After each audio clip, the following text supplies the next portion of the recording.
It's Red Eye Radio. Gary McNamara and Eric Harley talk about everything from politics to social issues and news of the day. Whether you're up late or you're just starting your day, welcome to the show. From the Uniden America Studios, this is Red Eye Radio. Hello and welcome. He is Gary McNamara. I'm Eric Harley as we move into Not So Super Tuesday. The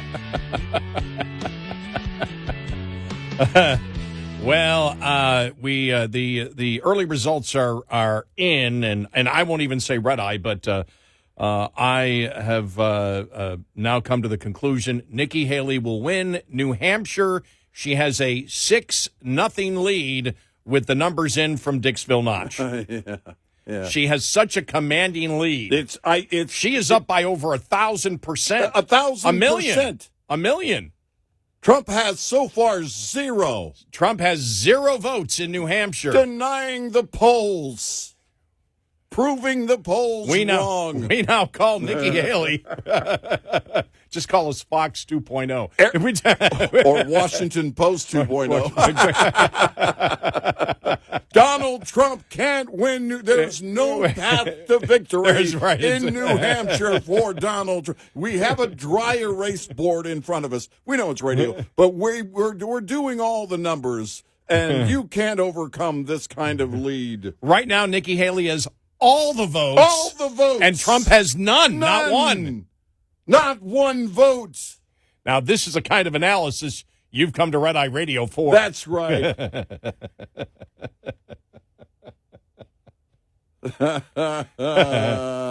Funny thing is, she's as good as the presumptive nominee. Come on. It's over. I went to Drudge, and it was like the top headline, Nikki Haley up 6-0. It's like Drudge. What's wrong with you? What happened to Matt Drudge, man? We should have known. You and I kind of picked it out years ago. Well, the hat. Well, the hat, which is silly. And also the love of all the Hollywood award shows. Oh, yeah. Not love. I mean, obsession. Yeah. Yeah. Weird obsession. I mean, and it was always that way. I know. Yeah.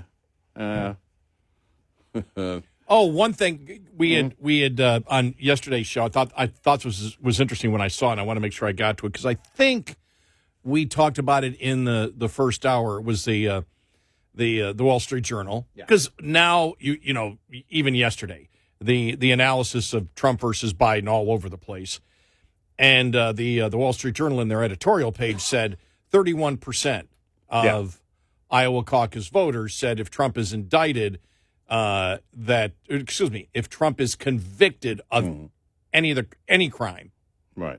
You know, anything, that 31% will find that as being unfit to be president. And then the Wall Street Journal's analysis was Trump loses if that's the case. And I went, okay, if you can extrapolate that out to a national level. They didn't say that, but I'm assuming that's what they meant. That's how I took it. And then you have the Harvard-Harris poll that came out yesterday, which is really interesting because they went to the specifics on it, the specific crimes. Here we go. If Trump is convicted of crimes related to his handling of classified presidential documents, who would you vote for president? Now, this is Harvard-Harris, not a conservative pollster or not. Trump 53, Biden 47. It's a bigger lead than he has. That actually helps him. If Trump is convicted by a jury for RICO I don't know where that case is going to go. We'll get to that in a little bit. Yeah, right. For RICO and trying to influence the 2020 election results in Georgia, who would you vote for? And that is, at that point, that is Trump 51 and Biden 49. If Donald Trump is convicted by a jury for inciting the Capitol riots of January 6th, who would you vote for president? Trump 48, Biden 52. So that the interesting thing is, what I find it is the one where he is most legally susceptible to a conviction would be the classified documents. Yeah. That's where I believe his greatest peril is. Mm-hmm. Now, he And may it helps him the most, according to this poll, if he's convicted. It helps him the most, yeah. Yeah, throw out all the rules. But the January 6th thing, as we said all along, because they would try to get him for, inciting the Capitol, which you can't do. I mean, there's no insurrection. Well, they could. I mean, if you get the right jury, if you get a Washington, D.C. jury, of course you could. Yeah, okay. But the interesting thing is that is the one when you look at, I mean, the RICO case is horrible. Not that there weren't people inside of the Trump campaign that did wrong, but you can't attach that to a RICO law. It's ridiculous. You can't, because it's not a political campaign. The political campaign was not created as a criminal enterprise to make money. So the RICO to begin. Now, if they do that, and that was upheld all the way to the Supreme Court, well, then everybody better watch out, because RICO just expanded to places that it was never intended to be. Well, anybody inside any organization that commits a crime at that point, RICO applies. Right. Regardless of the organization. Right, exactly. But the, as we said, I mean, we know what happened in January 6th. By the way, it's really interesting, the documents. Why would the January 6th committee destroy documents? There's no reason at all. That was a story yesterday when Trump was like, he goes, of course he's going to, those documents would exonerate me. Yeah. Well, you really don't need exoneration in this case. You don't have any evidence of insurrection. Right. Yeah, there's no evidence against you. The worst evidence is the speech that he gave beforehand. Yeah, the first speech, yeah. The first speech, right. Yeah. Right. The speech before anything happened. That's his best evidence right there. It's really tough to take that. But I just found that interesting. Well, and why do you destroy documents knowing the cycle on Capitol Hill could bring about, remember the liberals were part of the, small group that was throwing this idea of Liz Cheney running for president. Well, you want to preserve those documents because you think maybe the January 6th committee thing could come back around. Even if Liz Cheney never runs for office again, Democrats could have the Senate and the House in a few years. Would you not want to bring that back around? Would you not want to preserve everything so you could start it all over again in the event that Donald Trump Jr. decides he's going to run for office or whatever? Why would you destroy documents? There should be every effort to preserve them because you believe you're right. You believe you've got something here, and if you don't have opportunity because you don't have the power right now, that's one thing. You still, in fact, all the more reason to preserve those documents. Yeah. To make sure the Republicans don't destroy those documents. Yeah. It's going to be interesting. Really, really interesting it's going to be. Well, think about this. If these cases fall, the Fani Willis thing, man, this thing just gets deeper, it seems like, every day, every other day. I'll get to the Jonathan Turley analysis of that in a little bit. We'll get to that. It's just getting worse and worse. And there's no way to defend it. Well, as he said, he goes, she did the worst thing possible, completely. Yeah. She should have just said, look, I'm not a part of this. Right. That's it. Right. But he said, first it was racism, and then she changed her mind. It wasn't racism. This is, again, being attacked. This is, basically the wife of the ex-wife of the special prosecutor, or the wife. I don't know. Are they officially divorced yet?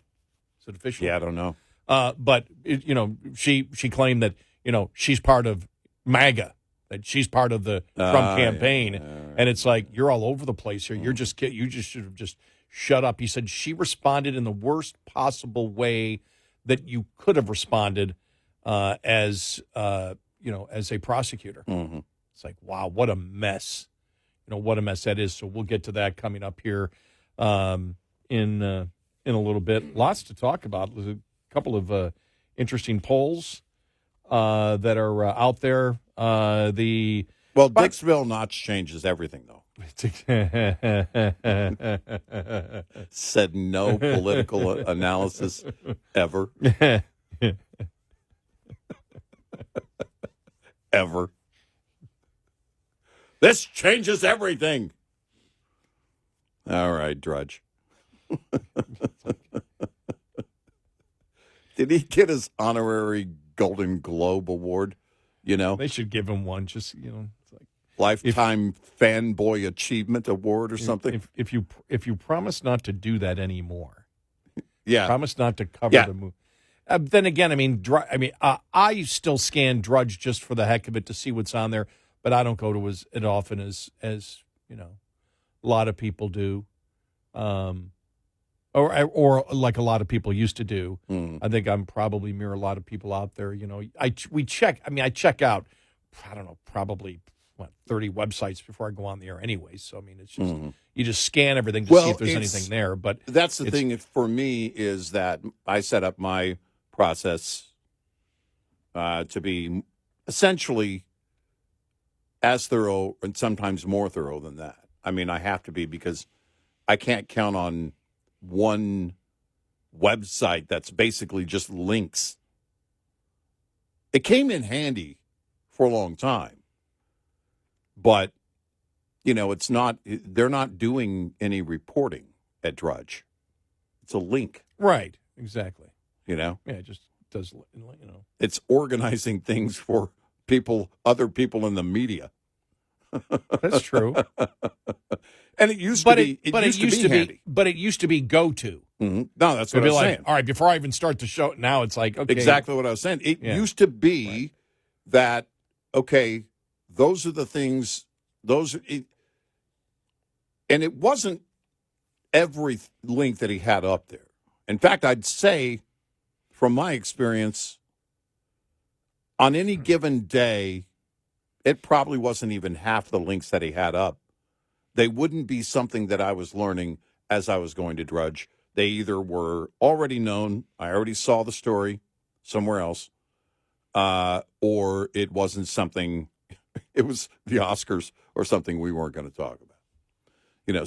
But they had a lot of stories where there was an exclusive that, I don't know, the New York Post or somebody had, and he linked that fairly early. But now it almost seems outdated. I can still remember, because it was the Monica Lewinsky thing. Mm-hmm. Can still remember exactly where I was when we started paying attention. Not we, because I wasn't working with you, but but where I was at the time, because I was working at our great affiliate in Portland, Oregon, KXL. Yeah, and that's the Monica Lewinsky thing came up at that point. It's like, what's this Drudge? Who's this Drudge guy? Mm-hmm. Still remember that. Mm-hmm. It's like, wow. Yeah. Because, in the way he posted it, especially with his fonts back then, it was almost like the headline on the New York Post, right? Like the top story. Yeah. The fonts and everything seemed like that. And so it got people's attention, but the links became handy for the media. And after a while, it just became, well, if he's posting it, it must be an important story. Yeah, that he's breaking something because he was credited with breaking that story. Mm-hmm. Yeah. Right, there it is, January 17th. Wow. Just past the anniversary, January 17th, 1998. On this day, the gossip and news aggregation site. Aggregation. Yeah. Drudge Report carried an item that Newsweek was sitting on a story about President Bill Clinton's relationship with former White House intern named Monica Lewinsky. Mm-hmm. So, yeah, they have 98. Yeah. So we're talking, wow. So hit 20. The internet was still in black and white back then. 26 years? Yeah. Wow, a quarter of a century ago. It's crazy. Oh, man. Yeah, right? My life is almost over. Yeah. Well, most of the way. I don't know. They could have a breakthrough in science, You could have been somewhere. Could have been a little bit more supportive. Well, no. Here's or the thing. BS'd me. You could have BS'd me. Oh, Gary, you've got another 70 years left. In my opinion, I didn't just deliver good news. It was potentially horrible news. I don't want to be 125. I don't. That's not a breakthrough. That's a curse. I mean, I'm not ready now, but I don't want to be 125 with 5 million reporters. What's your secret to a long life? Okay. I'm just going to repeat heroin. I do heroin every day since I was 3. Oh, my. 866-90-RED-EYE.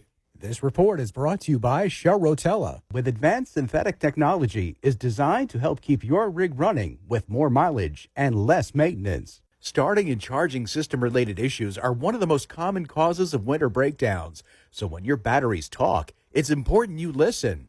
Knowing the warning signs that could indicate your electrical system needs attention can help you avoid getting stuck out in the cold this winter. Your truck's inability to crank at the proper speed is the most obvious sign that a battery-related issue is present. If you experience any sluggishness when cranking your engine, get a full electrical system check from a trusted service provider. Continuing to crank a vehicle with low or inadequate voltage will damage the starter and can cost you uptime down the road. Get in touch with Red Eye Radio, toll free at 866-90-RED-EYE.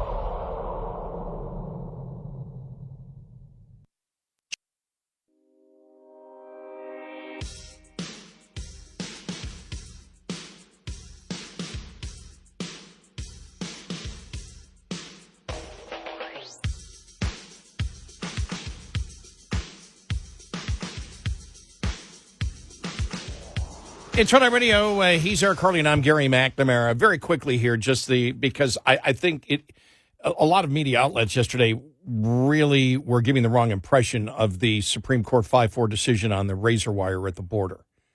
Right. They were not. That was not a final decision. It was simply saying, all right, we're putting a stay.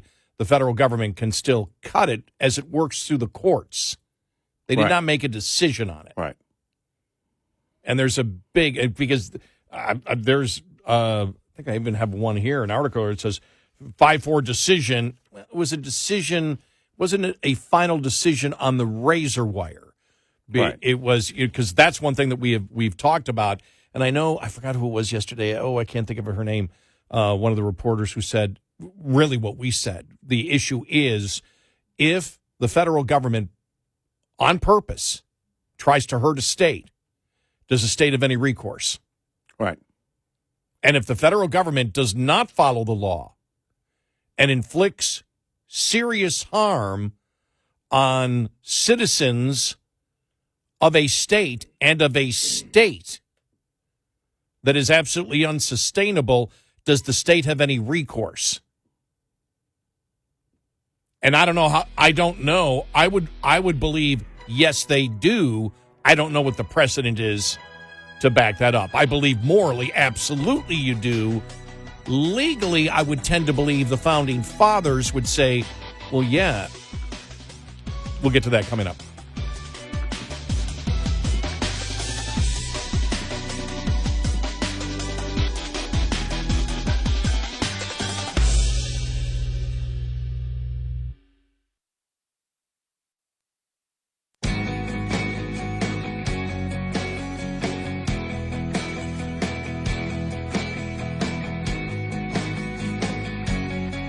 You're listening to Red Eye Radio from the Uniden America Studios.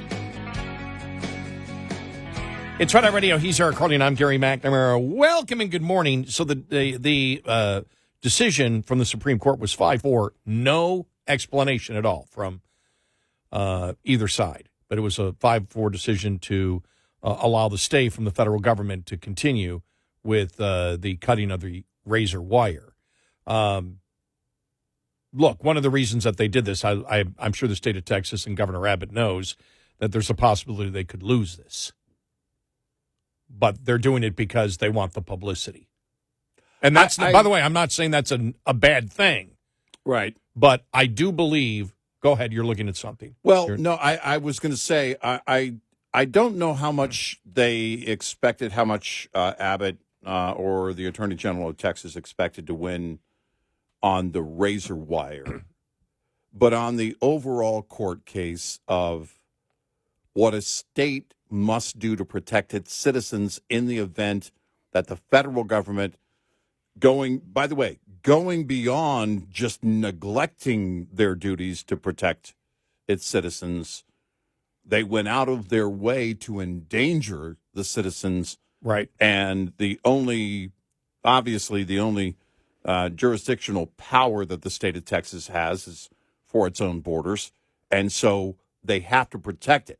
The method could be in question in terms of, like in this case, because when the Biden administration went to the Supreme Court and they asked for this decision, basically, they were making the case that the border agents do have jurisdiction even on private land within 25 miles of the border, and they were not getting access to people who were already, in some cases, already on U.S. soil. So that was part of their appeal.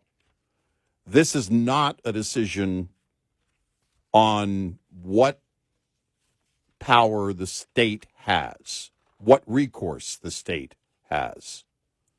It really was about the method that was in place. And I just gathered from the beginning that the state of Texas saw this as making a statement and didn't, I don't know, I haven't talked to Abbott, haven't heard him say it, haven't heard the Attorney General say it of Texas.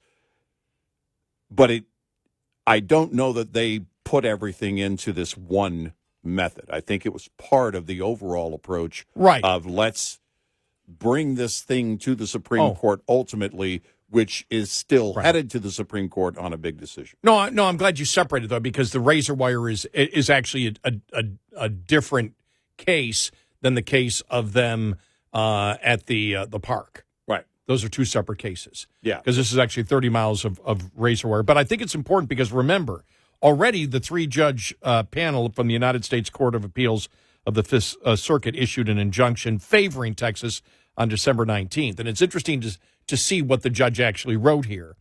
The number of Border Patrol encounters with migrants illegally entering the country has swelled from a comparatively paltry 458,000 in 2020 to 1.7 million in 2021 and 2.4 million in 2022. Unsurprisingly, the situation has been exploited by drug cartels who have made an incredible lucrative enterprise out of trafficking human beings and illegal drugs like fentanyl, which is frequently encountered in vast quantities at the border. Now, remember, this is the three-judge panel of the Fifth Circuit. Right. So they're actually getting into the minutia of it, which I think you have to. You have to, because the entire point is the federal government harming you, and that's what you're trying to, that's what you two as the state of Texas, trying to sell to the court. Because, and that's kind of, exactly what I was thinking. And in my mind, the method is part of the overall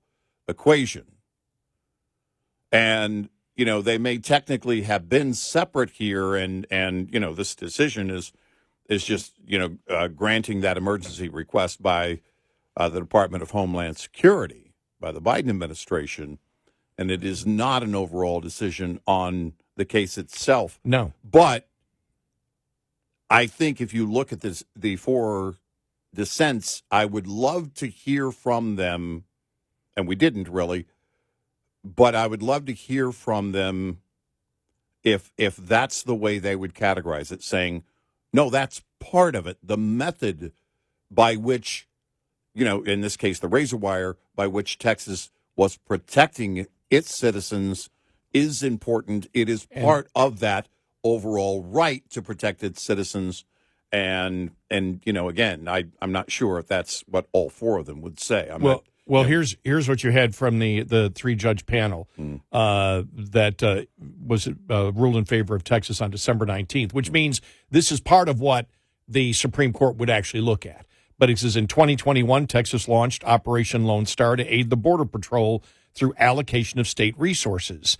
The activity in question here is Texas's laying of sea wire along several sections of the riverfront. The sea wire serves as a deterrent, and effective one at that, causing illegal crossings to drop. By all accounts, Border Patrol is grateful for the assistance of Texas law enforcement. You notice they didn't say HHS. Right. But Border Patrol is grateful for the assistance of Texas law enforcement, and evidence shows the parties work cooperatively across the state, including El Paso and the Rio Grande Valley. Texas had made significant progress, but with one problem area, as the court explained. I'm getting this from Breitbart, just so you know. I don't want to be accused of plagiarizing. By September of 2023, Texas had installed over 29 miles of sea wire in the Eagle Pass area. Both the Border Patrol and Texas agree that the sea wire must be cut in the event of an emergency, such as a threat of a migrant's drowning or suffering heat exhaustion. The problem arises when the Border Patrol agents cut the wire without prior notification to Texas for reasons other than emergencies. Whoa. Yeah, because in New Orleans on that December 19th decision, they did say, if there is a medical emergency, then the Border Patrol can cut that wire.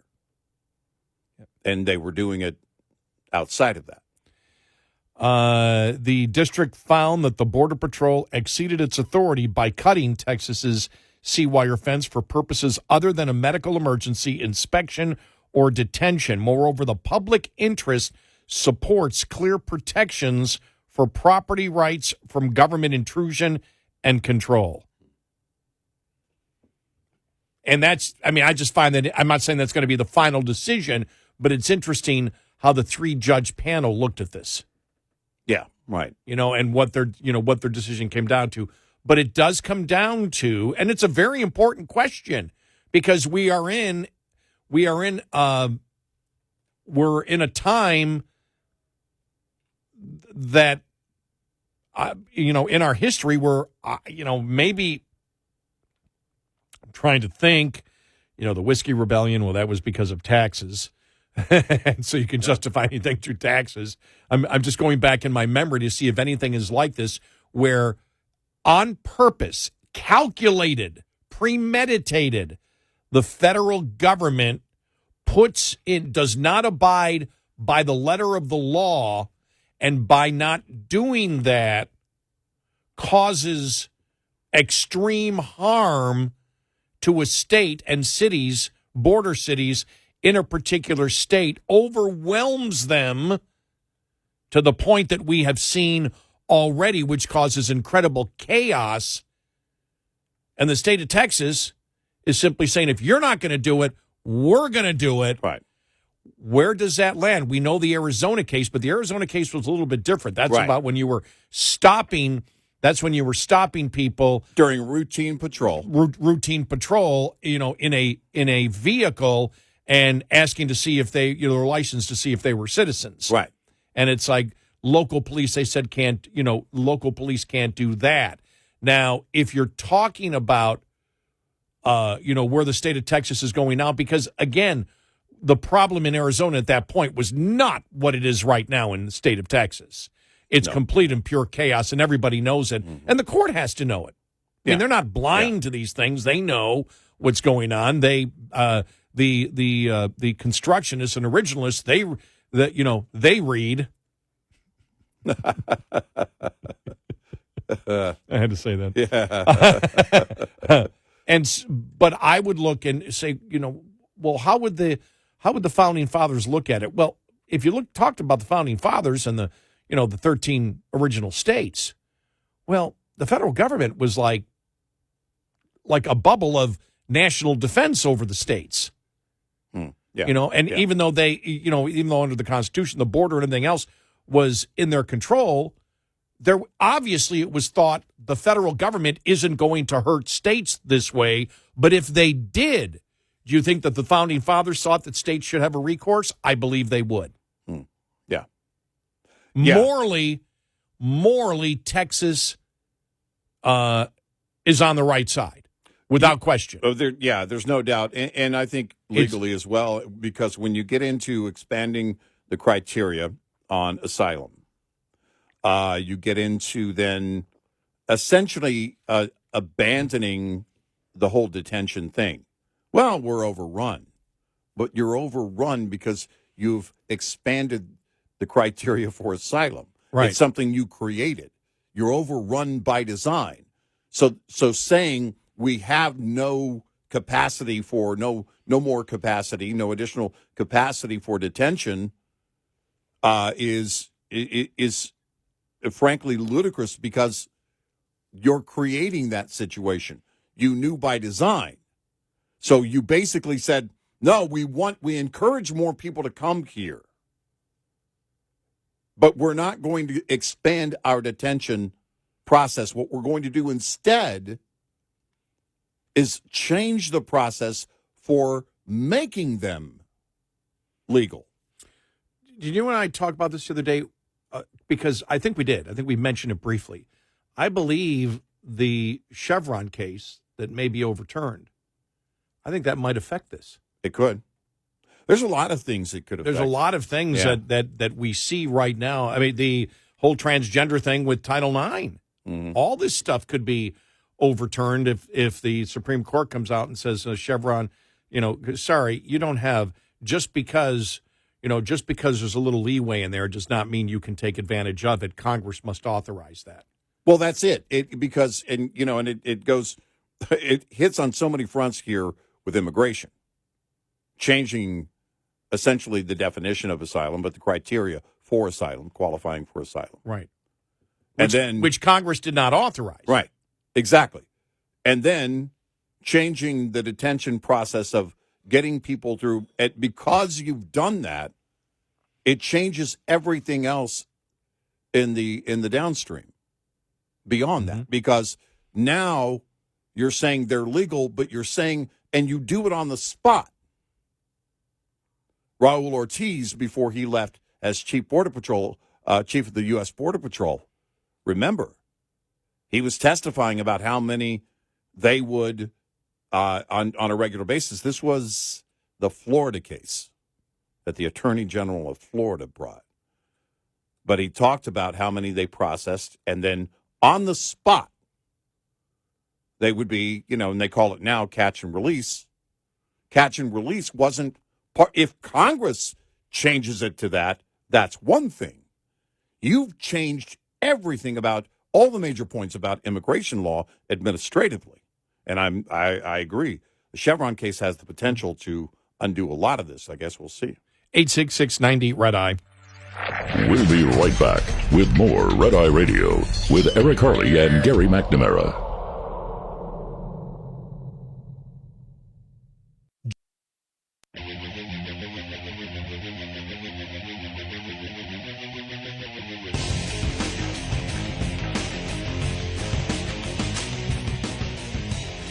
It's Red Eye Radio. He is Eric Harley, and I'm Gary McNamara. The interesting thing is, and we'll hear some of the audio because he was on a couple of days ago, Brandon Judd from the Border Patrol Union. This isn't about the Border Patrol Union wanting more pay. This is really interesting when you have, for example, the actual Border Patrol agents completely against the policy of their bosses. Yeah. And the only one that really can speak on it would be a union representative. Yeah, the union has been very vocal against the moves by the administration.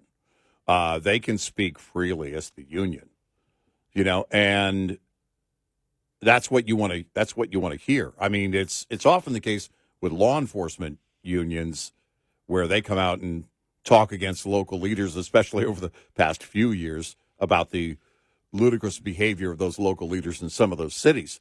But the Border Patrol agents have this impossible job, and no one knows that better than the union. What I think was incredible is, the administration keeps saying, Democrats, we need more money. Yeah. Brandon Judd, we don't need more money. Yeah, right. It's policy. It's not money.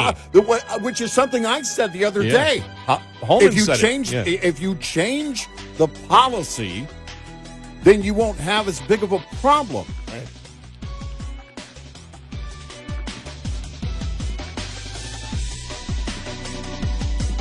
Top of the Hour News is brought to you by House Products. Visit houseproducts.com. This is Red Eye Radio on Westwood One.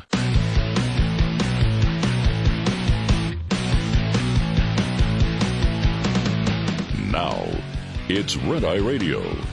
Gary McNamara and Eric Harley talk about everything from politics to social issues and news of the day.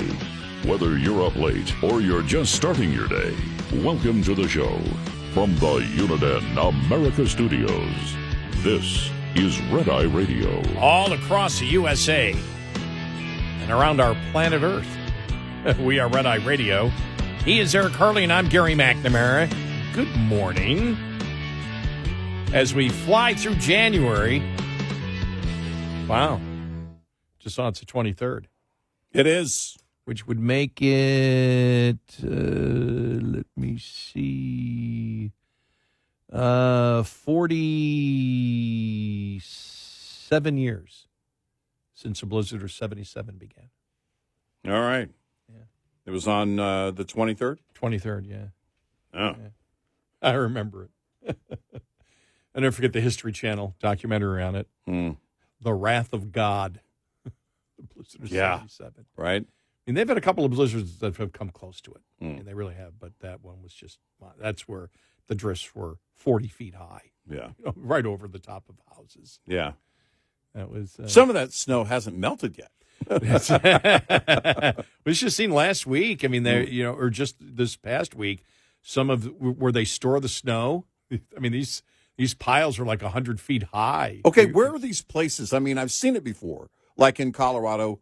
But, I mean, they have designated places where they just, move it to the side or move it to a lot I've seen in some areas of Colorado. Do they do that there? They'll find empty spaces, city-owned property, whatever. Yeah. Mostly in the suburbs, they don't. Right. And in the city of Buffalo, because in the suburbs, you're not allowed, as everybody knows, you're not allowed to, if you live in a place where there's a lot of snow, you're not allowed to park on the street at night. Right. Like after 12 or 1 o'clock, you can't be on the street. You'll get ticketed. That way the plows just go boom. Right. Yeah. Right. Now, the problem is getting out of your own driveway. Right. Because you have all this success shoveling the snow. By the way, I just have to say this. Huh? I've just realized after talking to my brother who has shoveled a lot of snow the last 2 weeks. Yeah, over at my dad's house, but luckily the neighbor also helped plow my dad, and that was great. But I just realized how happy I am not to have to shovel snow anymore. Yeah, that's one thing. Because when I thought about it, I was talking to my dad, and I said, "What's going on?" He goes, "Oh, your brother's over. He's shoveling the driveway." Right, and I'm like, I would be there now if I was. I mean, if I lived there, it's like, that's where I'd be right now. Right. Yeah. Shoveling the snow. And the thing is, it's like when you sit there and you go, oh man. And if you don't have a snow blower, and I don't think my dad's snow blower's working anymore. So my brother was actually doing it with a shovel. Wow. So yeah, I'd be right there with you watching the guy that I paid to do it. It would be, it'd be awesome. So, I mean, it's because it is dangerous. I actually have lost a family member who had a heart attack while shoveling snow. I remember that. You told me that, back in 2009. It's great exercise. Yeah. My brother. I mean, if you're fit Yeah. to do it, but you got to take your time. And it's amazing to watch it, how many heart attacks have been linked to that one behavior. It was my wife's stepfather, and someone I knew since high school. I knew him before he became her stepfather, actually, long before I knew her, and a dear friend of mine. And he was working at this center for special needs adults that live in this one center, and clearing the sidewalk. Not really, it was in Texas, so it's not like Buffalo snow, but we had heard that over the years, many people have heart attacks shoveling snow. And I would love to see the study on that. It's extremely hard to do, but there are many things, many chores like that are. And I don't know, why there's such a high correlation of Well, I would heart assume attacks with because the activity. I think it's pretty logical. Everybody has to shovel their snow. Not everybody has to work out. Not everybody has to, do a lot of things, but everybody has to shovel out of their driveway. So you have a lot of people that probably have heart problems that shovel snow. Yeah, okay. I don't. Yeah, it's just another form of exercise. So if you're in shape, and my brother looks at it. My brother's older than I am, right? And my brother looks at it as he can't ride his, I can't ride, because he'll ride 20, 25, 30-mile bike rides during the summer. And then actually for him as a form of exercise, it's like, I get out there and I have a good workout. Well, in Jake's case, he worked for Sears for 35 years, installing all of the, things that they sold, refrigerators, washers, dryers. This guy was as fit as it gets. But it's also going from, waking up in the morning, going out in the cold temperature, and even if you're fit, if you're not fit in that way and you're taking your heart up to, I don't know what level, but that would be, that's still going to be the case. I mean, he was one of the fittest guys I knew. He would tell me stories of delivering appliances, and if it had a scratch on it, you got to take it out. If, the buyer, well, nope, take it back. And then he would have to bring it back. Yeah, you don't, else. For example, you don't see many healthy 20-year-olds that are, having heart attacks shoveling snow, or even 30-year-olds. It's when they probably are older and probably have some type of heart disease. Right. That doesn't show up in other areas. But, yeah. Yeah, and I don't know. You just overload your heart. Yeah, you just overload. Well, I mean, because the work. Well, when you think you get because my point was you shovel the snow all the way out, and then you get within 10 feet of the end of the driveway, and it's really hardened snow because the plow comes along and it's 8 feet tall. Yeah, and you're like, and you look back and you've done 100 feet of a driveway and you still have that to go, but it's tough. I mean, you get a great workout shoveling snow. If you're in shape, I think it's a great way to work out. If you're not in shape or you have heart problems, no, it's not. Yeah, and in much of the northern tier, the diets tend not to be healthy. Yeah, and if you have back problems, it also isn't fun. Yeah. Oh my gosh, yeah. But that's one thing, not having to shovel snow, and then you get those it doesn't snow a lot all the time, but when it does, you're out there for 2 weeks shoveling every day. Yeah, right. That's the problem. Right. So, but I'm happy I don't have to shovel any snow. Yeah, we haven't had that kind of snow in a long time. Yeah, we did. I've never shoveled snow here, even when we had what was it like 14 years ago? We had like 14 inches of snow. Mm-hmm. I still didn't. I knew it was going to be gone. It was going to melt quickly, so I was like, I'm not going to go out and shovel it. I had a shovel, but it was a garden shovel. I have a. It's not a snow shovel, but I have one that certainly did the job a couple of times. And in my case, kids coming and going and everything else. long, sloping sidewalk between the house and the street and all of that. And it's like, okay, I better get it done. Because once you get back to work, once they say, okay, everybody get back to work, it's like, well, now they got to get out to their car. Now they got to get out to the bus or whatever it may be. So I've shoveled a couple of times. It wasn't anything I had to worry about, though. It was not a lot of snow. I don't know I can't remember the most snow we've ever gotten. I learned, though, at a young age, because I'll never forget when we started shoveling the driveway. My brother and I don't know how old we were, and we would shovel the entire driveway and be like, all right, and we'd go back and, Mom, we're done. She goes, okay, good, do the neighbors. How much do we charge? You don't charge them anything. Mm-hmm. What do you mean we don't charge them? That's what you do. Yeah. And so we would end up doing not one driveway, not two driveways, but at least three driveways and sometimes four. Well, they're not home yet, but they're not old. Yeah. We're like, we want to go play in the snow. We want to build a fort. Nope. Yeah. Nope. That's what you do. Well, and my neighbors on both sides, especially with leaves, I've always helped them. And my one neighbor passed a year and a half ago. And his son lives there now with my neighbor's wife, his mom, and he does all the work. But I still feel when I'm cleaning up, I still feel that urge to kind of go over a little bit on their drive or their sidewalk or whatever, and get that, because that's the deal I had with Tom when he was around. And my neighbor on the other side, she lives alone. Her adult kids come by on a regular basis, but I have these huge trees, one of which has these massive leaves. So I go into her lawn when they fall and bring them all back over. And it's just one of those things. Growing up, we did that. Everybody did that. Now, you see a lot of people not even taking care of their own lawns. Well. But at least we're going to get a little warmer here.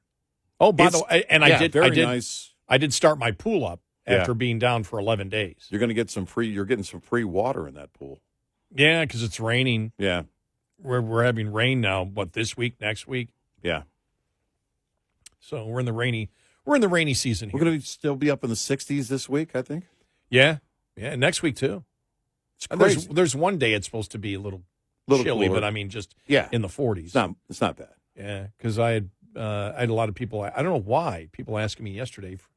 Why? Because of the storms. I saw, for example, Nashville.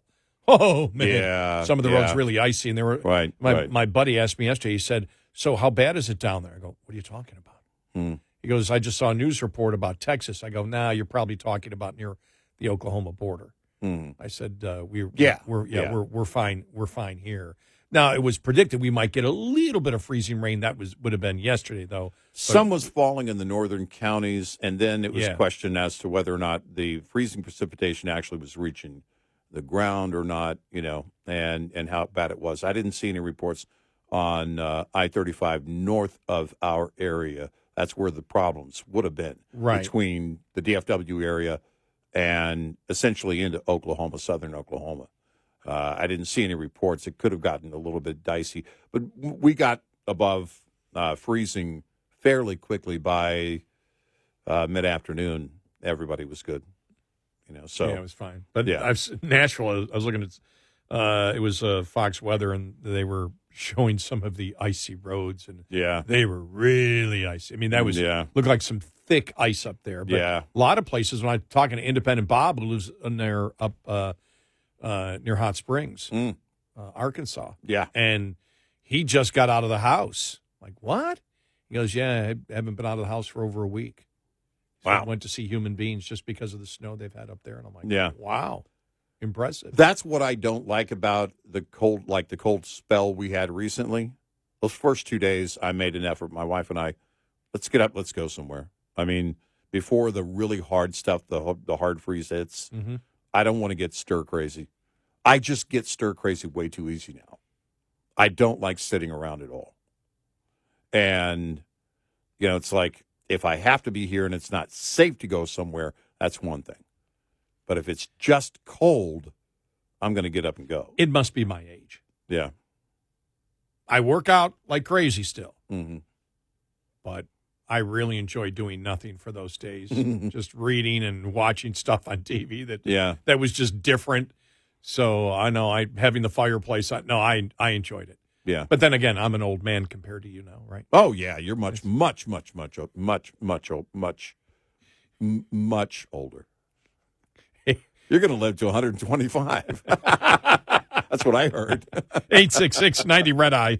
Brought to you by FPPF, Fuel Power Max. Leased owner-operators should be aware of 4 common revenue myths, lest you fall into the trap of mistaking revenue for profit. Myth 1, concentrate on increasing revenue because costs will take care of themselves. This is not true, as costs are fundamental to the profit equation and the area where owners exert the most control to improve. Myth 2, more revenue per mile is the answer to all problems. Though carrier pay packages differ in structure, revenue per mile really doesn't change much from company to company, but there can be a big difference in miles, overall gross revenue, reimbursements, and fees. Myth 3, all you have to do to be successful is run a lot of miles. In reality, revenue is only half of the profit equation. Costs are the other half. It's possible to generate a lot of revenue, yet spend $1.10 to make every dollar. Myth 4, you can tell how well you're doing by the size of your settlement check. The settlement check is only a part of the success picture. Miles driven, loads hauled, conditions, mechanical problems, time off, and especially costs all have to be considered. Brought to you by Shell Rotella. With advanced synthetic technology is designed to help keep your rig running with more mileage and less maintenance. Coming up, more with Gary McNamara and Eric Harley. It's Red Eye Radio.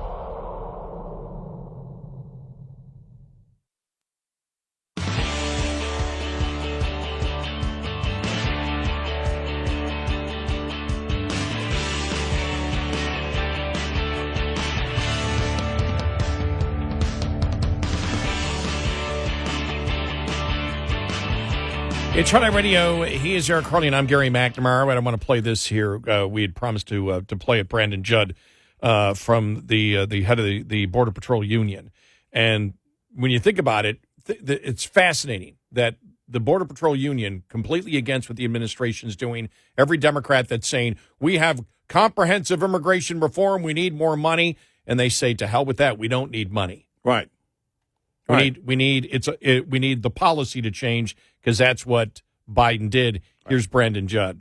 Our agents are very happy to see reporters down there actually talking about this. But when we talk about Blinken, when we talk about Mayorkas, when we talk about meetings with Mexican officials, they're just not going to prove fruitful. We know that we can control everything that happens here. Then, of course, you listen to what President Biden said. He said the border's not secure, but then he talks about the wrong thing. He talks about money. We don't need money for this issue. If President Biden was seriously concerned about this issue, all he would have to do is give us policy. He doesn't have to have Congress give us laws. Yes, it would be nice to have those laws because that's a long-term fix.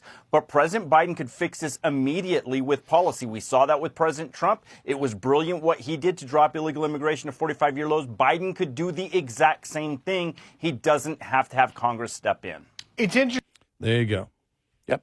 Don't need money. So that's all you hear. You know, right. if you go to the Mayorkas impeachment hearings from last week, that's all the Democrats were saying. We're demanding more money. We want more money at the border. We want more money at the border. And then the response, and the Republicans, as we played some of the audio from last week, were saying, well, but you want the money just to process people faster through the border. Right. And they were trying, remember the whole thing that the Republicans were against Border Patrol agents. Right. That was a lie. That was a lie. So they have to continually lie about it, about what's going on at the border. And everything was really pretty quiet. I haven't heard much from the administration. I know that Karine Jean-Pierre was getting pounded with some questions saying, well, Mayorkas has said so many times the border is secure, and you're not saying that now. Right. Well, they can't say it now. They can't say it anymore. That's one thing in 24 during the election year. I don't know. I really don't know how you put Biden out there. I don't think you can. Because I honestly don't. I don't think there'll be any debates. There can't be anywhere. Well, there can't be him making a statement that's scripted on a prompter is dangerous. Because with any moment, he could just go, boom, off script. And you're in trouble. Yeah. And I don't know what you do. Because something, tells me if he's asked about the border, of course it's broken. That guy in charge of that outfit down there, he's not getting it done.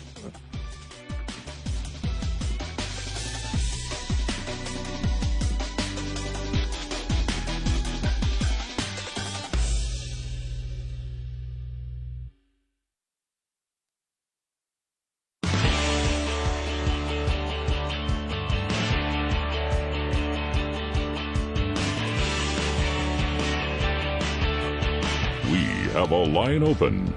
1-866-90-RED-EYE. Red Eye Radio. And he is Eric Harley, and I'm Gary McNamara. Welcome and good morning. Download our Red Eye Radio app today. Listen when and where you want. If you can't listen live overnight on one of our great radio stations. And thank you. So I find it interesting just the reaction now that, I know we're in New Hampshire, and we know that Nikki Haley has that huge lead in the New Hampshire primary, 6-0. I'm waiting for an announcement by the Donald Trump campaign any moment. That he's conceding New Hampshire. He's conceding the whole thing. Dixville Knotts is in, and Nikki Haley got all 6 votes. Right. And he's going to endorse her. We said at the beginning of the show. Moment. we have called New Hampshire for Nikki Haley. That's right. I like that. And Trump's going to endorse her. Yeah. But I find it interesting just across the political spectrum how people are looking at this. A lot of the writers of National Review they are conservative, but they're not Trump fans. Mm-hmm.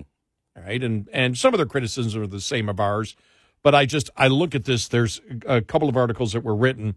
We don't have to pretend the voters are always right. I like that. I like that. Well, we've said that a couple times here on the show. A few times over the years. Yeah, and Dan McLaughlin wrote this one. If you argue that Republican primary voters are making a terrible mistake in renominating Donald Trump for president, you are immediately met with two arguments. One is that any criticism of the choice of Trump is somehow condescending, patronizing, an insult to Trump supporters, or a sign that you don't get it.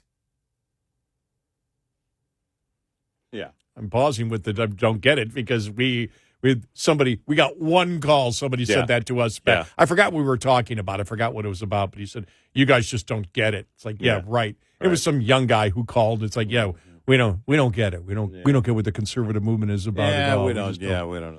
Won't get it. He goes, a slightly more sophisticated version of this argument is that the primary voters are right by definition because anybody who would lose a primary could not win a general election.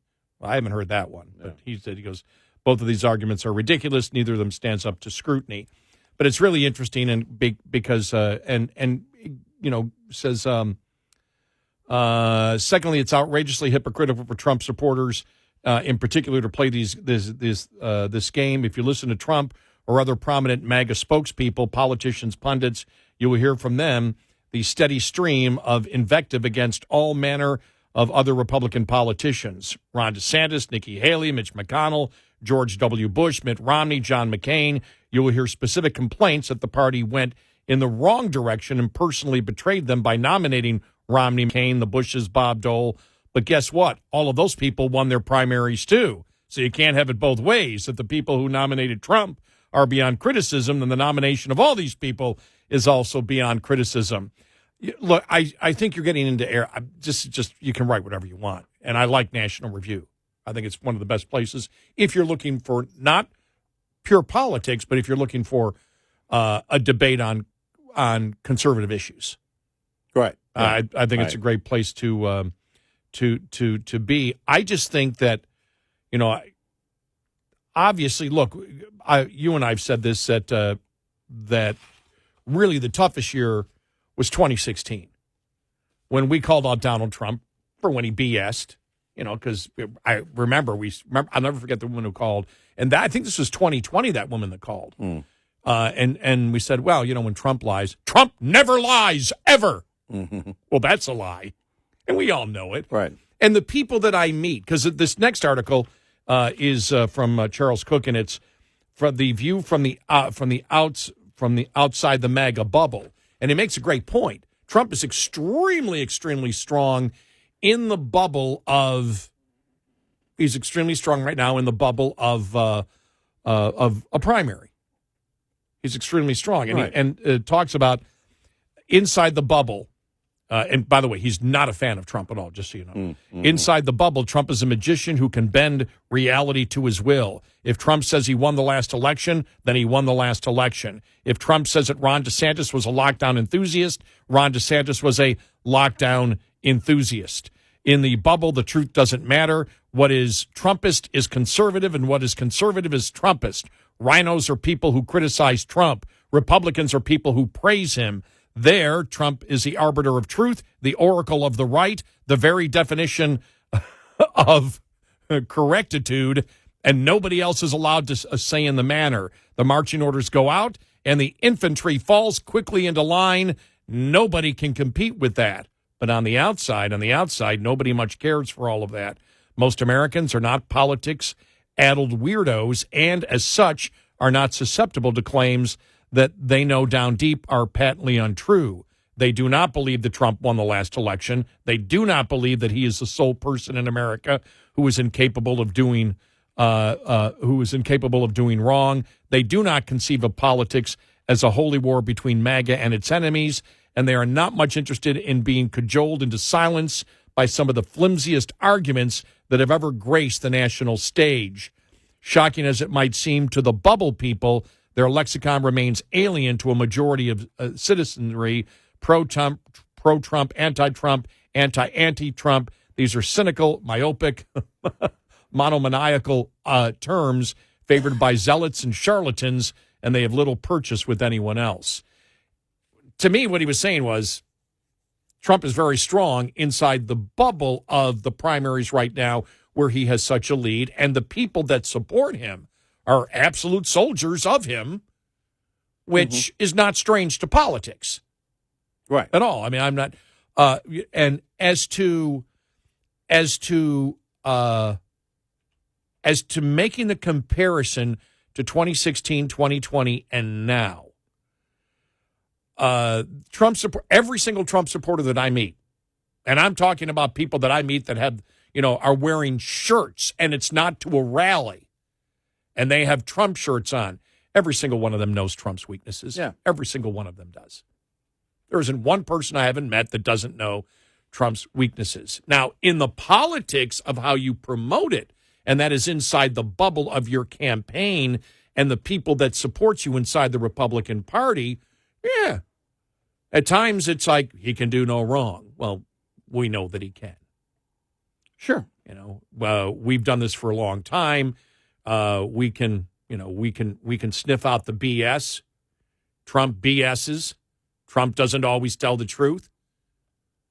But again, it's a binary choice.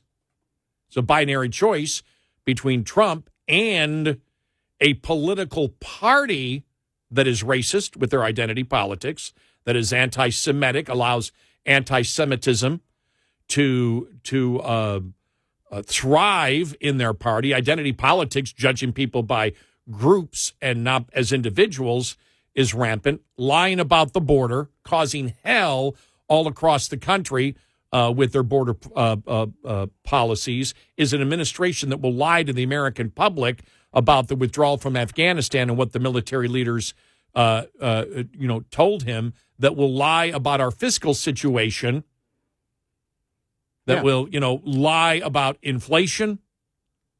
And so, you go down, that will take us down the path to, as we've said, energy, economic, and national security suicide when it comes to fossil fuels. I mean, it's pure insanity.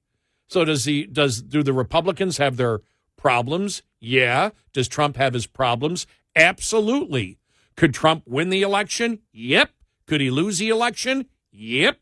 Too many variables for anybody to come to a conclusion right now. You're not going to know until you start looking at the polls in October, when in every election where they start getting more accurate, just like Trump wasn't doing good until 3 weeks before the 2016 election. Then the Hillary campaign saw it in their internal polls, and they saw the movement 3 weeks out. But the fact is, I don't see. I think that we haven't really talked about this, but I think in 2016, the blowback from the average Trump supporter in the Republican Party in 2015 and 2016 from the average Republican voter was much greater than it is now. Now the machine, which would be his political campaign and his underlings in Congress, are extremely strong. His advocates in the media are extremely strong, to throw out, you're a rhino, you're this. But I don't sense it from the overall Republican Party. They know what his Republican voters, they know the problems of Donald Trump. That's one thing I think that I don't know, you might call it an advantage. I think in many ways it is, being a known quantity. 2016, that wasn't necessarily the case. There were plenty of conservatives that were wondering, okay, which direction is he going to go? Now, that still is the case. That still applies. But you have a history of him as president. You have a history of him in office and the way that he behaved while he was in office. Right. There is no perfect politician. There is no savior. Well, and that's what, I don't know. I'm going to say most people don't get. Seemingly. Because the strongest supporters, he can do no wrong, he never lies, or whatever. Well, that's how the left treated Obama. Let's stop that. Mm-hmm. Yeah, I mean, there's political idolatry. There's some political idolatry that exists. Let's not build a unicorn where it doesn't exist. But a lot of the political idolatry, as we stated before, is a little bit different in the Republican Party towards Trump, because it was initially based on all the issues that he stood for. Yeah, so this is the guy that's really going to do that. That's okay. I don't mind that. The political idolatry towards Trump or towards Obama was a slogan. Loyalty is fine. Keep that door open for when, and it's not if, when there's a misstep, because we're obligated to call him out.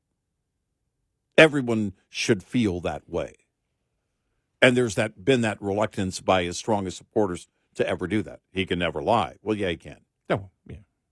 We, like I said, and you've said it many times, I can vote for somebody and still severely criticize them. We have to. It's our obligation. Right. Well, we're adults. We're not children. They're not rock stars. They're public servants. Right.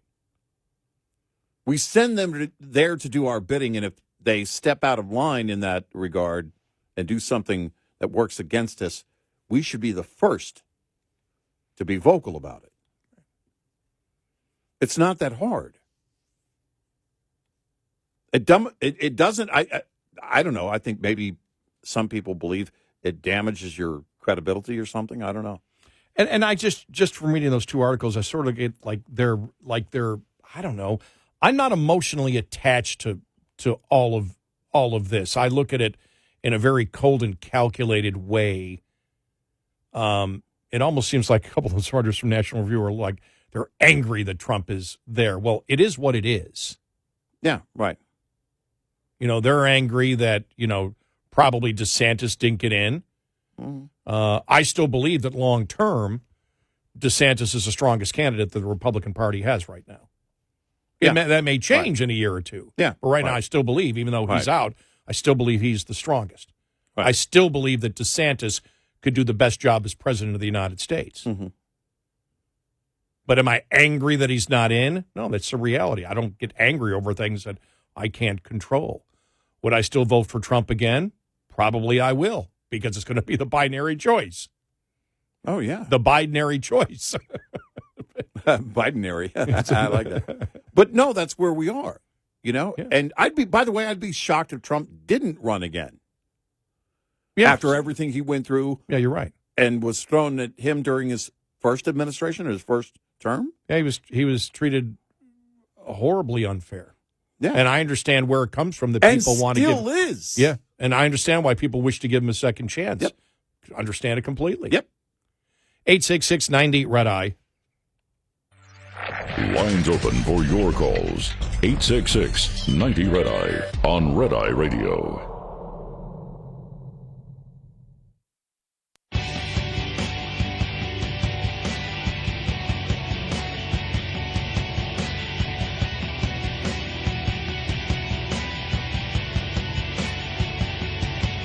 It's Red Eye Radio. He's Eric Carly, and I'm Gary McNamara. Some polling out there. Israel or Hamas? What do you support? We'll have those numbers coming up here in just a little bit. We got some good audio coming up. Plus, Fonnie Willis and what's going on with that entire thing. Wow. With the Trump. Well, actually, technically, this isn't about the Trump prosecution. This may be about the Willis prosecution. Eventually, it might be. At least politically. It might not be criminally. But, wow, that thing just blowing up, isn't it? Well, it is, and it makes you wonder how much more we're going to learn. Yeah, Jonathan Turley had a couple comments on it. We'll hear from him also coming up. 866-90-RED-I.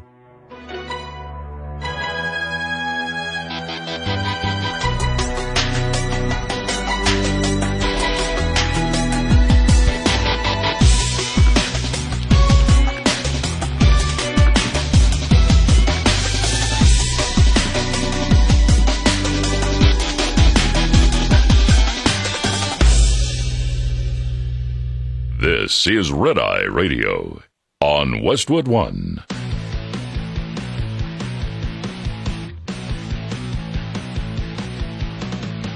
Now, it's Red Eye Radio.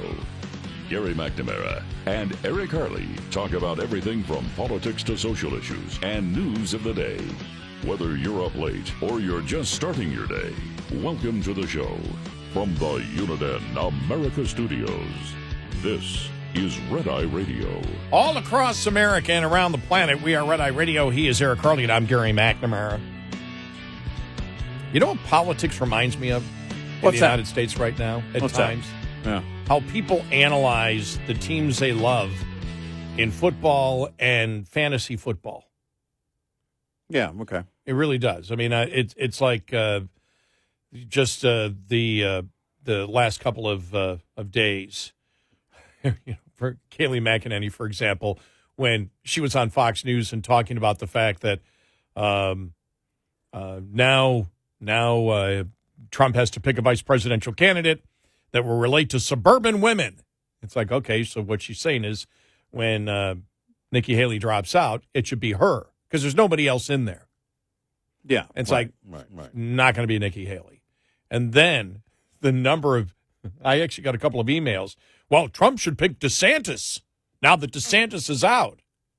And then Trump came out yesterday and said it's unlikely, but it's unlikely that DeSantis would ever want that. And it's just the passion that people, it's just like, it's almost as if, because we were talking about today, if Trump's just, over the last, 8 years. Yeah. Wow. Yeah. But originally, if you said, no, Trump is wrong in this, and people say, no, there's not, no, he's not, or if he'd stumble, but this, it sort of reminds, and the same with the more often with the Democrats, justifying Biden or Kamala Harris. But it sort of reminds me of if your team isn't doing well, then you start picking out players that should be MVP. Well, our quarterback should be MVP. Right. And then one week, then the quarterback does terrible. Then there's nothing. There's just silence. Then the next week, the quarterback does well and has a win. That MVP. I got so sick of it. And I really have not. Like I said, my team was the Bills, and I've seen one game this year. Yeah, and that was the Miami game way back beginning of the year. Mm-hmm. But finally, to some of my buddies, I just shut up. Just win the damn Super Bowl. Forget about the individual accolades. It doesn't matter. Win the Super Bowl. Sort of like, win in politics, the same thing. So my frustration sometimes gets to be the same whether it's sports or politics. Win! Exactly. You can't do anything if you can't win. But DeSantis was never going to be Trump's vice presidential pick from Trump's side or DeSantis. No, I mean, look, DeSantis has a couple more years as governor. Yeah, till 2027. And, he can lay low, which he doesn't do very well as governor, but he doesn't have to be on the national stage as much. I'm guessing he will be anyway, especially. Well, actually, it doesn't matter who wins in November.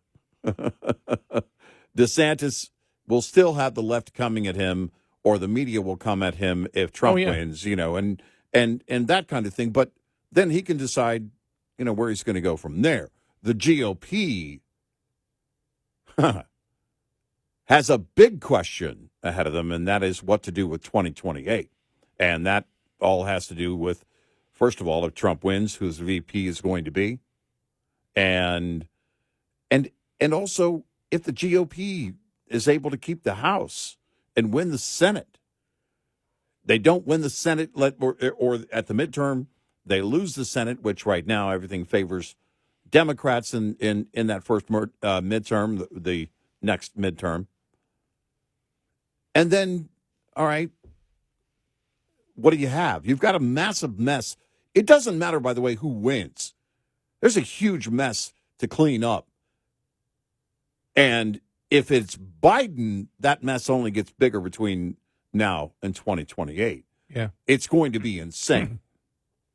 Well, here's the thing. If Biden wins, you're not going to see any change in the Democratic Party. You got 4 more years of this insanity. You're not going to change. No. And as far as I know, Harris is still the V pick, right? As far as I know. See the story yesterday that Biden didn't want Harris? The story was out yesterday. He wanted Whitmer. Yeah. That doesn't surprise me. Yeah. I mean. Wait, hold on, I got to find. Just reminded me of something here. Here it is.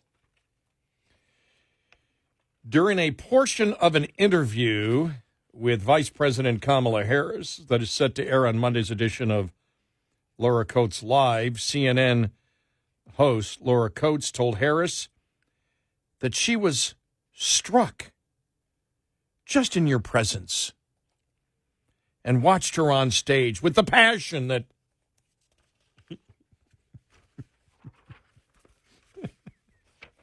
that you are displaying when talking about so many issues. Yeah. And yet you hear candidates suggesting that a vote for President Biden because of his age is somehow a vote for you, and that is hurled as an insult. Yeah. I'm struck just in your presence.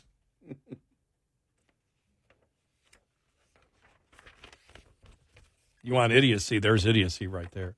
No, but DeSantis wouldn't want it. In fact, I don't believe you're going to hear anything from DeSantis when it comes to campaigning for Trump. Not going to say anything negative, but I don't think you'll. I think for the most, I would be very, if he actively campaigns for Trump, I would be extremely surprised because I think now if he plans on running in 2028 or 2032, yeah, whatever happens.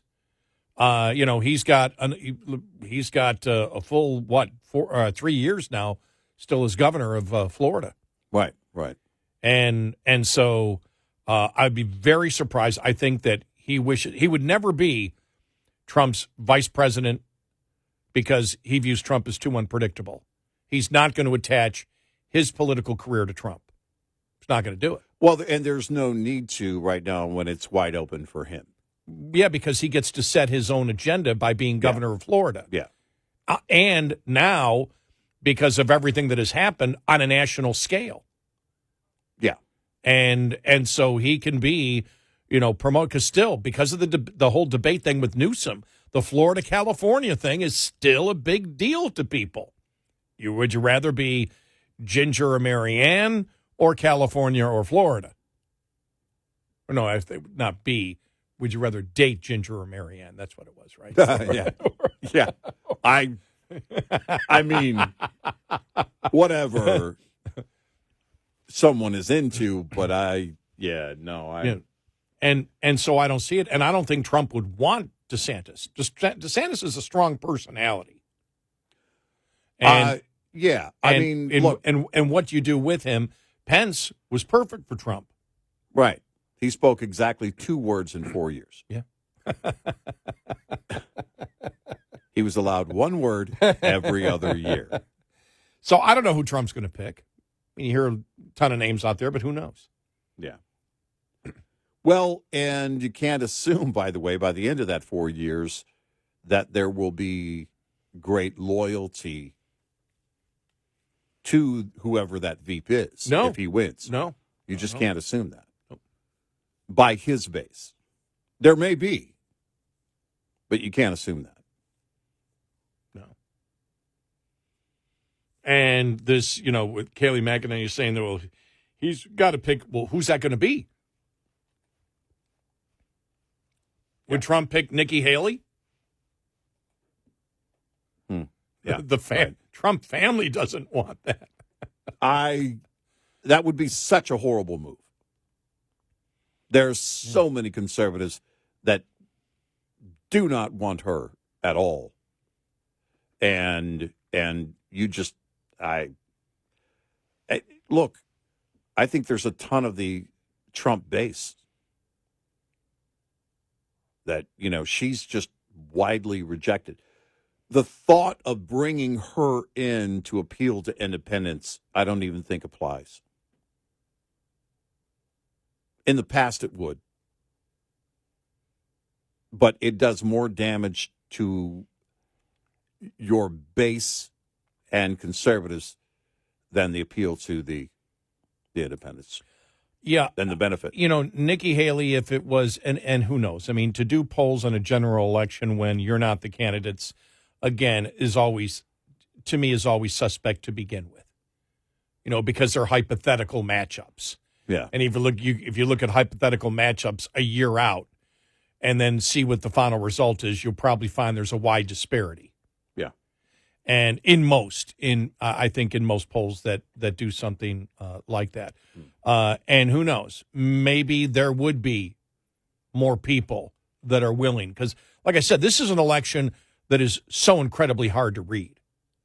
It really is. And I'm not just saying if it's Trump and Biden. I'm saying anybody else who's in there. I don't know where the American public is. Right. I don't know where they are right now. I know they're angry. I know where they stand on the issues, but I don't know how you translate that into how a particular person votes. Right. Right. Because at times it seems to make no sense at all. Republicans in 2022 should have cleaned the house. They didn't. Right. Yeah. And they did. And inflation was still not as bad as it is now, because now it's another, year and a few months of having it. But how would that affect the election? I don't know. Tell me how an independent thinks and how an independent will think in November. I can't tell you. Yeah. I don't know, but I don't believe. So they might have voted for Nikki Haley more than Ron DeSantis or Donald Trump.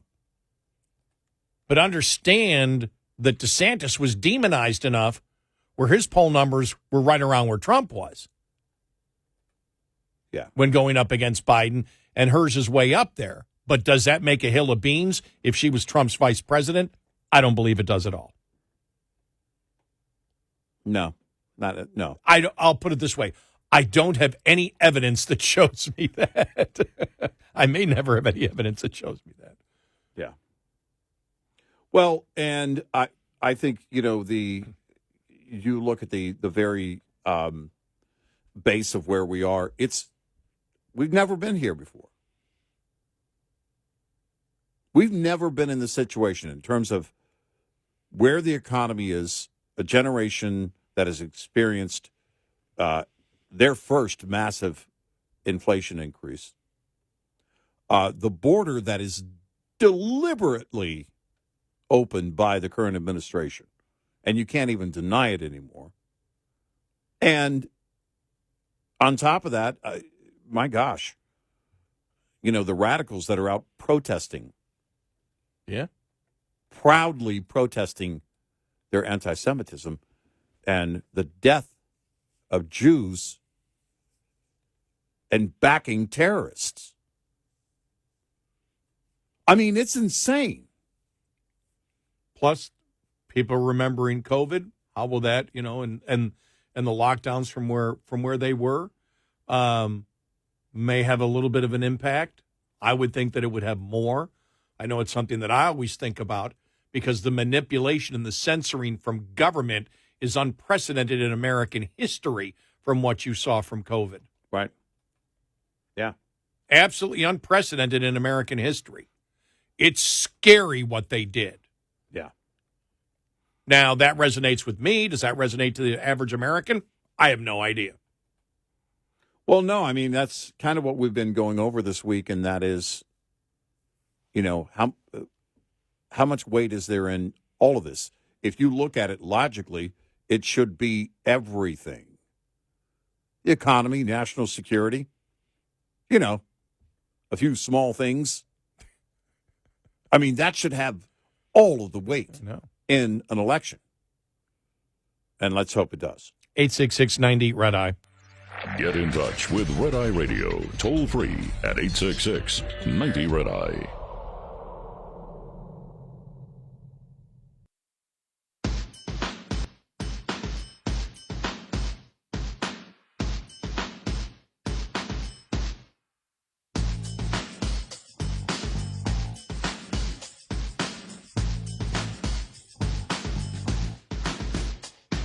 It's Red Eye Radio. He's Eric Carly, and I'm Gary McNamara. I will say the one thing that could be that could surprise us as to Donald Trump's vice presidential pick would be the fact that he, without question, wants to win, not only because he wishes to be president of the United States again, but because it would delay any of the trials against him. Yeah. And so he really, really wants to win. Yeah. Because he doesn't know what's going to happen. And remember, this is somebody who is now constantly in a courtroom. So that's top of mind every day to Trump. It would be to any of us. You go into a courtroom every single day, and it's about you, and you're thinking, think about the thoughts he's having right now. Am I losing my entire business in New York? Yeah. Right. Now, am I losing the businesses that I create, the empire that I created? Is the government going to take it away from me because I ran for president of the United States? Right. No, that's a big deal. I mean, the other day he was making the case. He said, told the media, look, it's good campaign strategy to make appearances in the courtroom. And it may be good campaign strategy, but he knows what's on the line. In New York, if they close him out and shut him down in New York, I mean, that's everything. That's the heart of his business. And so that and the other indictments and whether he ends up in jail. Yeah. So does that mean he might have more leeway than he would normally have when it comes to a vice presidential candidate? The people that might be out of bounds, Kayleigh McEnany saying that he needs somebody that can appeal to suburban women. Tell me the Republican out there that does right now. Right. Tell me a Republican woman that does right now. Yeah. And who, in the polls, besides Nikki Haley, could you make the argument is proven by the polls to be able to draw those from the middle? I'm not saying that he's going to do it because there's a lot against it, but when you think about what he's going through every single day and what's in the back of his mind, hey, I get nervous when I get pulled over by a cop. Yeah. Think about if you're in a courtroom, and he's going to be in a courtroom not every single day, but most of the days, well, I won't say most of the days because everything might be get delayed till after. But he's going to, he's in a courtroom a lot. And when you walk into a courtroom, you think about that every single day. Yeah. So might he be more willing to say, I absolutely need to win, and if I'm going to win, I have to be nicer. Now, we haven't seen that yet. Well, I don't know. I mean, because his victory speech from Iowa, everybody come together. Time we come together. Oh, that's true. Okay. Because and that's what people were wondering, right? Because Kayleigh McEnany was talking about that much more conciliatory, and that's what he has to be about. United front. Stick to the actual issues. Pound on the issues, and have a much broader reach, so you get more than just Republicans, and then you'll win. Yeah. Will all that have an effect on him where it might not have if he wasn't going to court? Right.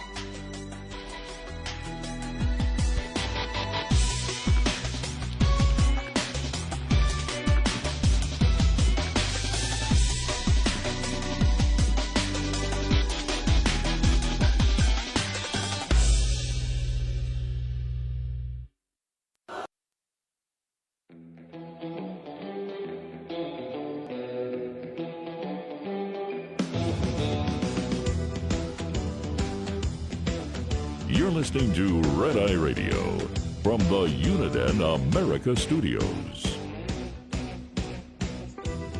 And he's Eric Harley, and I'm Gary McNamara. All right, you ready for this story? All right, what do you got? The Democratic Socialists of America. See, it should be called the Democrat. You really can't have Democratic. I know the name of the party is a Democratic Party, but it has two meanings. So the Democratic Socialist, I'm a Democratic Socialist. As long as all of the socialists agree.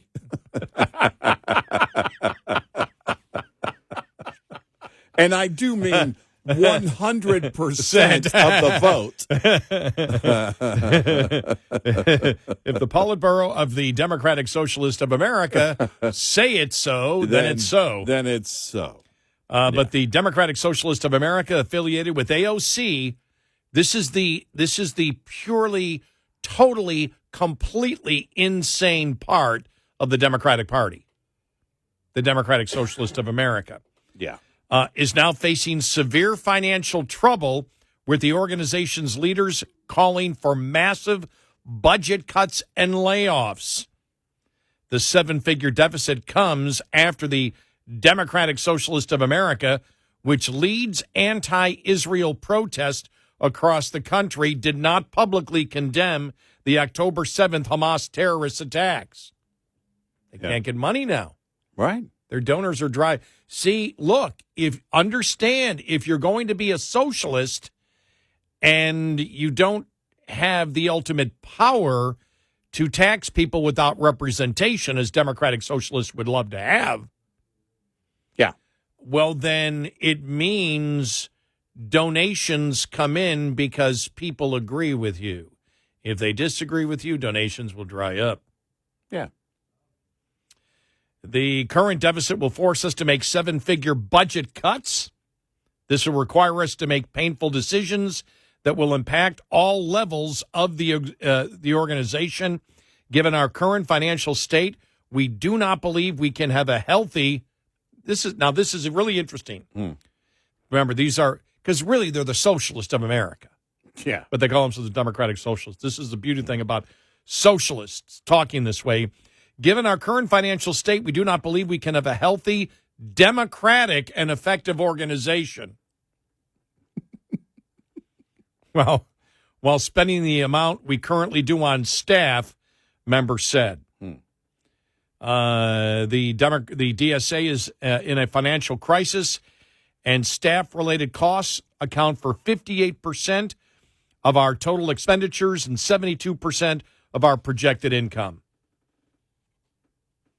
The DSA will cut $500,000 in staff-related expenses by taking volunteers from the director and bargaining unit and offering them severance according to the proposal.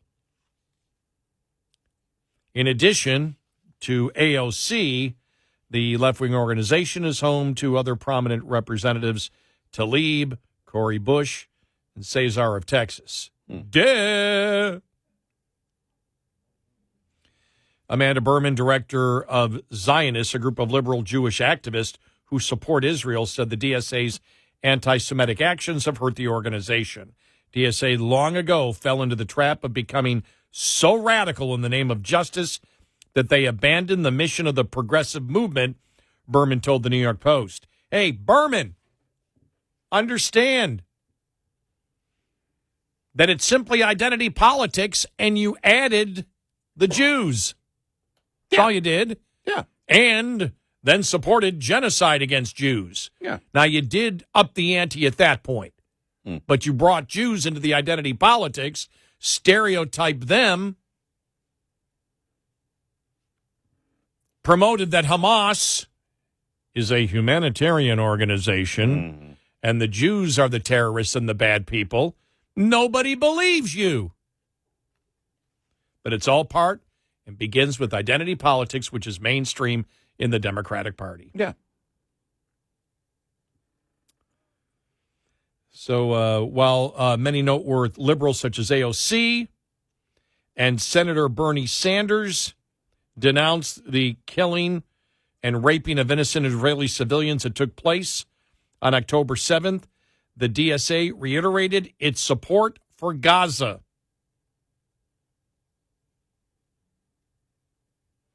However, under the headline, DSA should be thriving in their proposal, DSA leaders expressed confusion about their financial decline.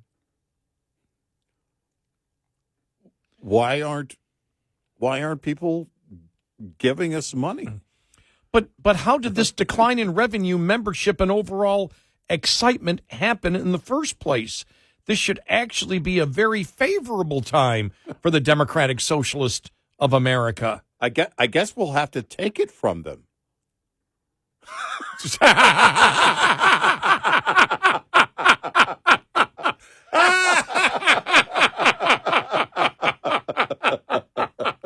Oh, my God. That's good. I mean, we gave you a chance to donate. Right. Now let's take it from them. I just love it. But how did this... They have no self-awareness at all, do they?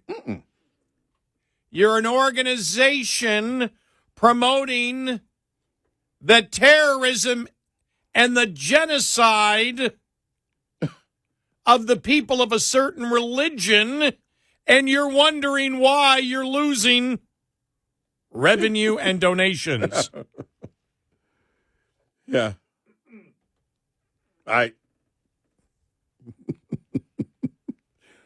Well, I guess our next move would be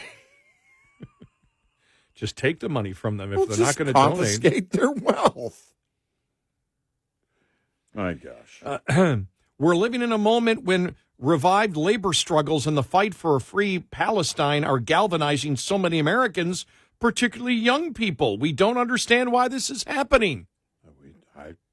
I don't get it. I just don't get it. Wow. It's just amazing. Yeah. One of the organization's founders, Maurice Iserman, left the group after the October 7th attacks. Helped found the group.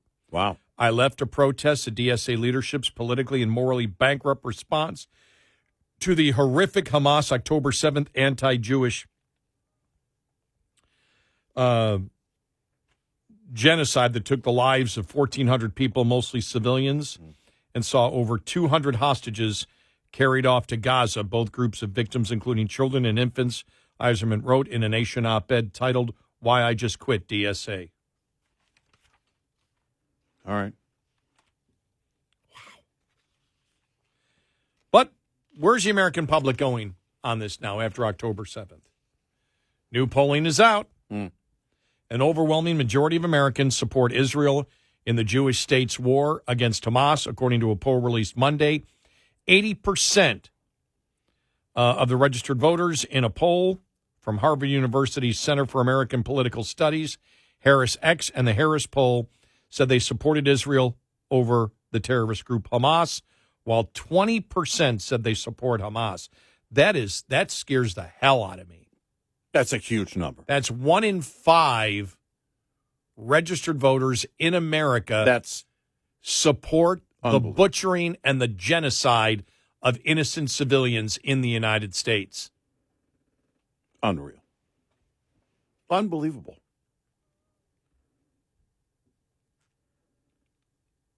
Wow. Yeah. And they said it out loud to a pollster. Yep. This isn't having to investigate quietly, secretly, how they feel. The pollster just asked the question. And this is because identity politics is mainstream in the Democratic Party, and the Democratic Party never, until October 7th, never clamped down on the obvious anti-Semitism that existed in quarters of their political party. And has for a long, long time. Yep. We could see it. 2/3 said that Israel is not committing genocide in Gaza and is just trying to defend itself and eliminate Hamas, up 3% since last month. A similar percentage also said they believe that Hamas could not be negotiated with and is dedicated only to the destruction of Israel. 2/3 of respondents also said that a ceasefire in the conflict should happen only after the release of all the hostages Hamas took on October 7th and after the group is no longer in power, a measure that is likewise up 3% from last month. Wow.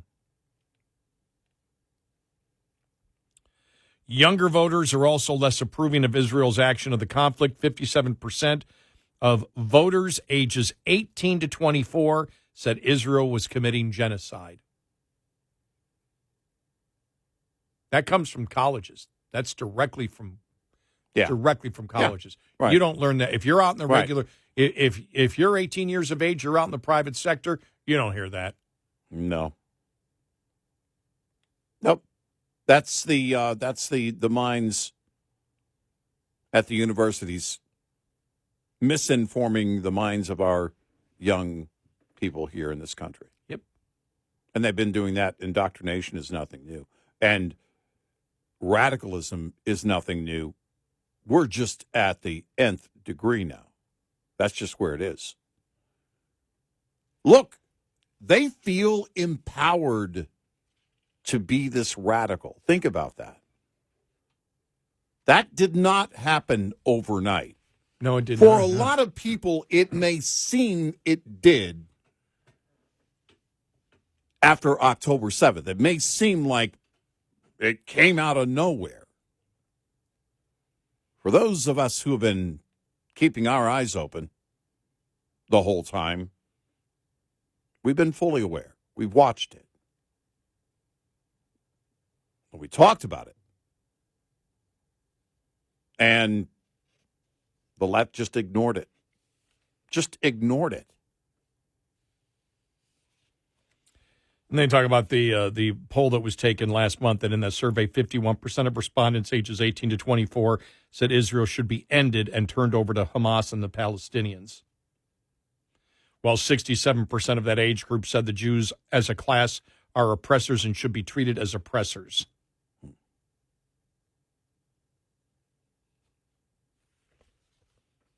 That comes straight from colleges.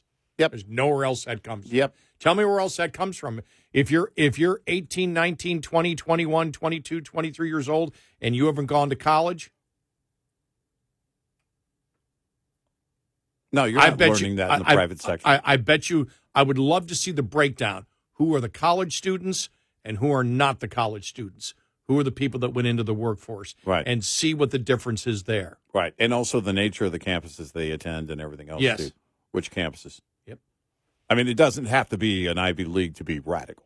No, it does. No, it doesn't at all. That's why I said colleges. Exactly, yeah. 866-90 Red Eye. We'll be right back with more Red Eye Radio with Eric Harley and Gary McNamara.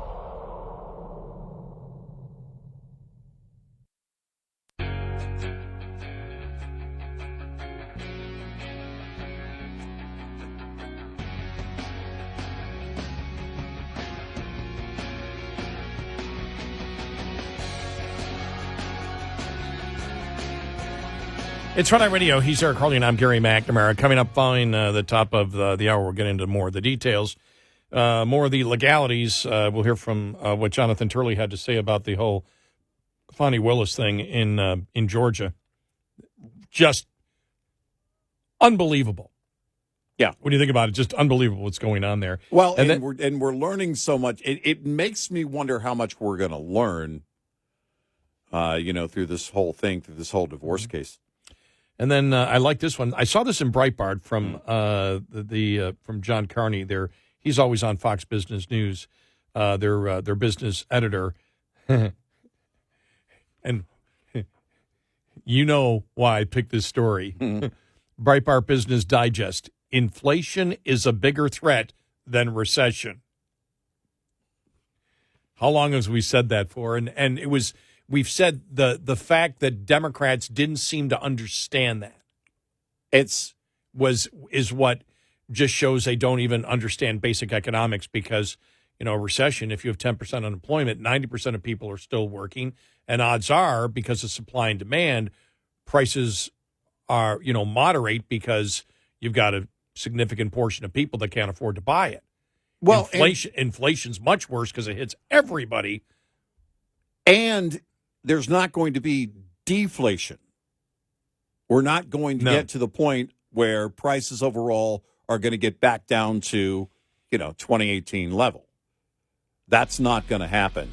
And so you've greatly reduced the purchasing power of families, some for a long time, whereas a recession is, a number of people out of work temporarily.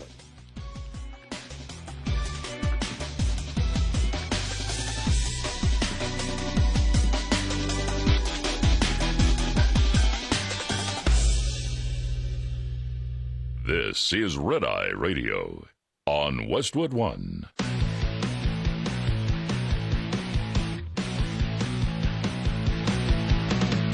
Now, it's Red Eye Radio. Gary McNamara and Eric Harley talk about everything from politics to social issues and news of the day. Whether you're up late or you're just starting your day, welcome to the show. From the Uniden America Studios, this is Red Eye Radio. All across America and around our planet Earth. Hi, we're Red Eye Radio. I'm Gary McNamara. He's Eric Harley. All right, I love this story here. I love this story. All right, what do you got? From Fox News. Some Americans blasted Democratic Illinois Governor Pritzker this week for touting another year of record-breaking weed sales in Illinois. Okay. Pritzker wrote on X, for the third year in a row, Illinois had record-setting growth for adult-use cannabis sales.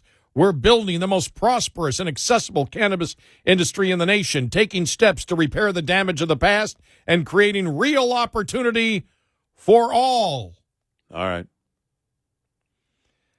The social media post garnered over 300,000 views and received hundreds of responses.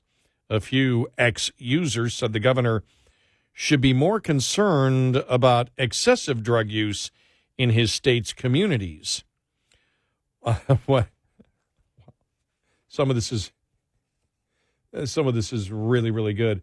What he is really saying is that his state is such an unbearable hellscape that record numbers of people are retreating to weed for a temporary escape. Well, I don't think I would be bragging about that. When pot, gambling, and killing babies is your growth industry, you have problems. That was another one. Somebody wrote that one. Yeah. Whoa. Yeah. Whoa. Another ex-user wrote, the state of Illinois is a proud drug dealer. Well, what kind of message is this for young people? Wow. And also you look at the actual picture outside of the official numbers on legal sales, and you know what's going on. Well, the more you have the legal sales in place and the cost of government attached to it, state government in this case, and I guess local, then, of course, you're driving up the what will ultimately be the demand, if it's not already there, on the black market. And it's everywhere. It's everywhere. It was already in place in terms of illegal weed sales in Illinois, but you're driving up the demand by adding the cost of government, which is going to be the case in a state like Illinois. I haven't looked at their taxation on it, but I have no doubt. Well, it was interesting because you and I have done a lot of research. We haven't really got into a conversation, on the air about it, but the commercial manufacturing of edibles is through the roof. Yeah, no, it's massive, a lot of people don't know it. I didn't know it. I didn't even know it. You're the one that told me a couple of months ago about it. Yeah, and I was like, it's "What?" Huge. Yeah, and you were like, "No, you can get legal pot even in the state of Texas." And I'm like, "What are you talking about?" Right. And you're like, "There's a certain the Farm Bill of 2018 allows the production of THC if it's a certain weight level." Right. And I go, it's about the aggregate weight. And I looked at you and I go, what are you talking about? Right. Yeah. So there I am, doing research on it. I'm like, yeah. And it's legal to ship anywhere in the country, even to Texas. Mm-hmm. And so from what I know, the amounts in there, well, number one, when you go online, it's a commercial industry. These aren't small growers doing it. No. And this isn't even part of the whole legal weed thing in states. No. And so you look at and you really wonder because of that. And once that becomes well known, and I don't know how well known it is, that you can get, and it's legal. The post office can ship it. Like, whoa. Right. And I had no idea. And there are states that are fighting it. I'm not familiar with all the technicalities or whatever it is, but from you and I doing the research, like in the state of Texas, and I don't know what it is. There's a certain weight level of THC in the edible, whatever the edible would be. Yeah. And I don't know so much THC per weight or whatever right. it is. And with the Delta 9 that I guess is, and I'm guessing here, is regular THC. Yeah, I'm not sure. Yeah, okay. and because then they have a bunch of other ones that are in court in the state of Texas, and I think what is it? Oh, Delta 8. It's Delta 8, which is another form of THC, and now they've got all these other forms of THC, and it reminded you and I talked about it. Reminded us of the whole ecstasy thing. They were trying to make the new drugs. Yeah, in the 80s. Yeah, and trying to make the new drugs before they became illegal. They would change the molecular structure of a synthetic drug so that it did not fit the illegal category. And they changed it on the fly, and they were able to do that. I don't know how many times they did that, but that was on the drug ecstasy in the 80s. Right. That was the play, and it was a thing. It made the news. I mean, I remember it being a thing. I didn't really know much about it, but I know that here in this area, I didn't live here at the time. It was in the news that they were having all these parties on the weekend before or the night before the new law hit. And I was like, really? And it was a thing, because they were basically skirting the law by changing, again, the structure of it, the molecular structure of it. But from what I got from my research, the state of Texas has okayed because the federal government, it's the one form strain of it is okay to sell. Yeah. And it's not just the CBD, it's the THC. Right. So, yeah, and so you take that on top of, because all these states where it's illegal, where they go, no, pot's illegal here. Well, it's not illegal. Right. It's just very, very small amounts. It's not huge amounts in it. I don't know, what that will do to you, but right. But that's really interesting to see that. It's interesting because it's not just the legal states. I don't know how much business they're doing, but obviously when you go and you look at the websites, these are not small growers selling you something. These are large commercial outfits. Yeah, and I think we're still in the experimental stage of, in terms of public use of, and common use of a lot of these edibles. Some people have been doing it for years, but there are people that are very new to this. Yeah, most people have not, and that's something I've seen as the greatest danger. Because it changes, because the nature of it changes, whether it's the law that governs that change or whatever it is, because of those changes, then it starts to, and remember the stories when it first came out, 1/8 of a cookie is a dosage. And right there, we talked about. I remember that, yeah. Remember the conversation. Nobody eats 1/8 of a cookie. Right. And, so you're asking for trouble. And those are the problems that, you're going to run into, because if you don't have it standardized at some point, then beyond that, the nature of an edible versus smoke, inhaling something, it goes into your lungs, you start feeling it, or with alcohol. It's been standardized where okay, yeah. if it's hard liquor, if you do a shot, that's going to hit you. Right. You've right? Like Standard Oil. Right. You've there's a standard for alcohol. Yeah. That's understood by the public. Beer, wine. Right. And it can vary, but it's it's understood. Okay. That's the nature of that. I'm this certain weight. Right. If I drink this much, I'm eating, or I didn't eat, all that, comes into play. But I think too many people don't know what to expect with edibles when it comes to THC. So you're eating something, you don't know what to expect, you don't know what the timeline's going to be, and your metabolism that day, what you ate that day or didn't eat that day is all going to, and also the nature of the absorption rate of whatever you're eating, right? So think vitamins, right?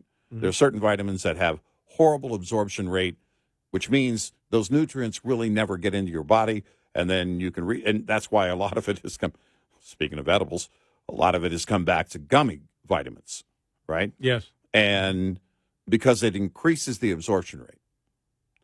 While the absorption rate on, it's not just about how much of it will get in, it's how fast it will get into your system, and was that too much for you? Those are the dangerous things that I think, that are at play and have us in this I don't know, for a while, I think, experimental stage on this whole thing. And for those that have been doing it for a long time, I guess the old pros, that's one thing. Hippies. Yeah. For those people, yeah. I mean, and maybe, I don't know, maybe their tolerance is so high, or maybe they don't care, or they just don't talk about it. I saw one comedian talk about it recently who said, I would tell everybody, yeah, I do this, I do that, but I didn't tell everybody also that I was also sometimes freaking out because I did too much. And that's somebody who was doing a lot for a long time. And as we become more technically advanced, it seems as if, because I remember in the 70s, all the stuff you hear about pot is false. It's fine. There's nothing wrong with it at all. Right. It doesn't, remember, you'll go schizoid. Right. That used to be the thing in the 70s. Right. If you do it, it's like, no, you won't. It's ridiculous. And now they're finding out there are medical problems. Yeah. That come from certain strains are going to cause, different reactions. And also, but I mean, long term. Yeah. Doing it. There's problems that you can have. But yeah, that's, you and I have talked about this for the long time, especially with the edibles, that the dosage part of it, you get a chocolate chip cookie. Yeah. And they're making those like crazy. Mm-hmm. Well, they're delicious chocolate chip cookies, and they taste like chocolate chip cookies. Who eats an eighth? Yeah. I'm going to eat half the package. Make that a dosage. A sleeve, as Brian Regan would say on Fig Newtons. Yeah. Not 2 Fig Newtons, a sleeve, a whole sleeve. That's, but that was always going to, in my opinion, always going to be the problem. Because and I don't know how many lawsuits might be in play right now. I don't follow it. But that's going to be the litigation part of, any industry, is what you're responsible for in terms of disclosure. That's a great point. I haven't seen the trial lawyer TV commercials yet. Maybe because we don't live in a legal state. Maybe they're everywhere in legal states. I don't know. Well, that's a great point. But I've seen DUIs. If you've been a victim of DUI, yeah, right. From the lawyers. Yeah. Yep. Yeah. Well, interesting, because we've talked about what will take everything down. It'll be the trial lawyers. We had even talked about DEI. What's going to take down DEI? The trial lawyers that you've been discriminated against. Yeah, exactly. Yeah. And then the discrimination is institutionalized throughout the system, which gets you more punitive damages, because it wasn't just a supervisor being racist towards you. It was institutionalized in that company. There was a story yesterday. I think the lawsuit was $100 million. For DEI? I have to go look at it. I have to go look. Wow. Yeah. Find that story. I didn't see it. Yeah, I have to go look. But those are the things that, I think should be concerning to everyone. Because I also think we're in a different state of mind than we were in the 60s and 70s. There's a lot more going on. It's a lot more mental stimulation without the drugs and people's lives. And compartmentalizing that, dealing with that overstimulation, it's every day. If you have a cell phone, it's every day your brain is being overstimulated. So how your brain digests all that and how it works, it may work great for some people, in terms of the consumption of legal weed, and then it may be catastrophic for others. 866-90 Red Eye. Brought to you by Hot Shot Secret. Hi, I'm Jen Loomis, a transport safety expert at J.J. Keller, and I'm here to share a tip on roadside inspections. Once a roadside inspection is completed, the officer will close it out, which involves the officer writing or typing up the report. The more the officer found during the inspection, the longer this will take. If violations were discovered, most officers, as a courtesy, will explain the violations to the driver. If there were any out-of-service violations, the officer will normally explain what must be done to get the out-of-service order lifted. Drivers need to be very attentive during this part of the inspection. The driver also needs to read and understand the complete inspection report. After receiving the inspection report, the driver has 24 hours to get the roadside inspection report to the motor carrier. If the driver will not be returning to a company facility within the next 24 hours, the driver needs to know to get it on the way to you via email, mail, or fax within 24 hours. This tip was brought to you by J.J. Keller & Associates. Visit us at jjkeller.com. Coming up, more with Gary McNamara and Eric Harley. It's Red Eye Radio.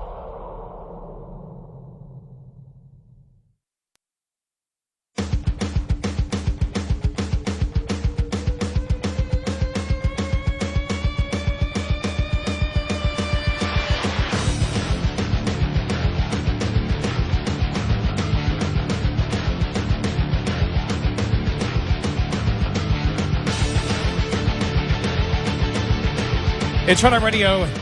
He is Eric Harley, and I'm Gary McNamara. Good morning. But, I just love that story about Pritzker in Illinois.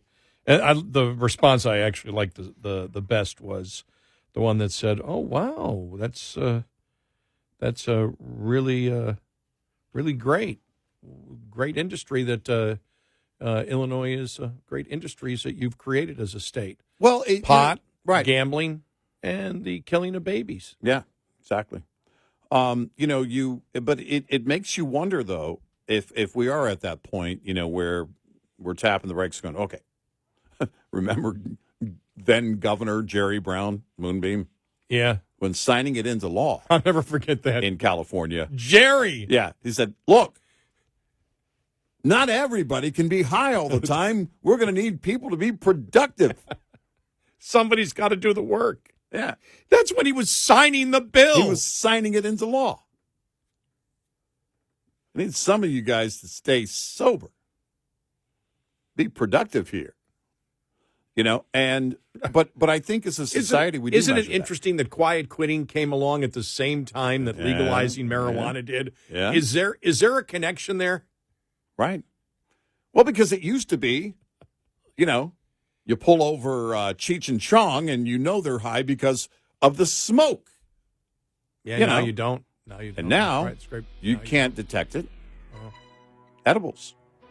You don't know somebody's high in the workplace.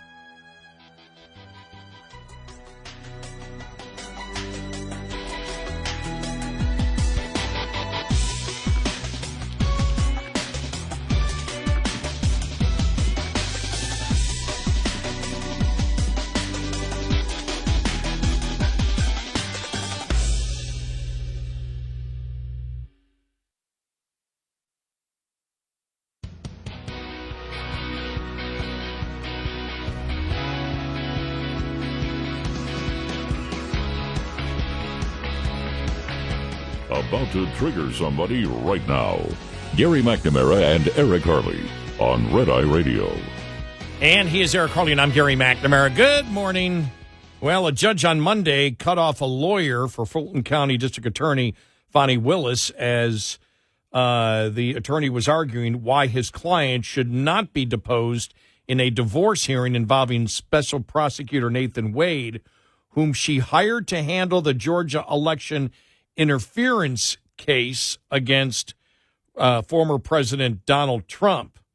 Willis, who was accused of having an affair with Wade, was originally scheduled for a deposition in the case on Tuesday, but the judge delayed that ruling until after Wade himself is questioned later on that month.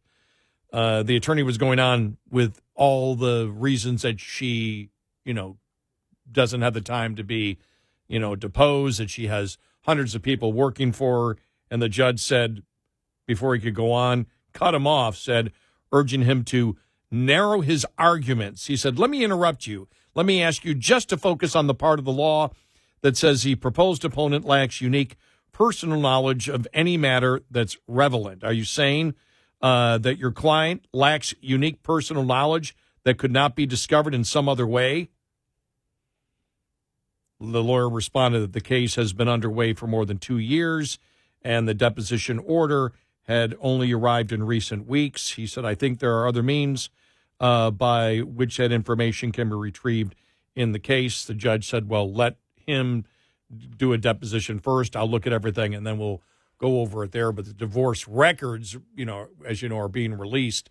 Jonathan Turley addressed this on Fox News yesterday, constitutional law professor. But the damage is already done for Willis. And in many ways, she's really magnifying that damage with her move. She filed a motion before the court that attacked the estranged wife of her alleged lover as an adulterer and a political conspirator. It was the worst possible tact that she could have taken.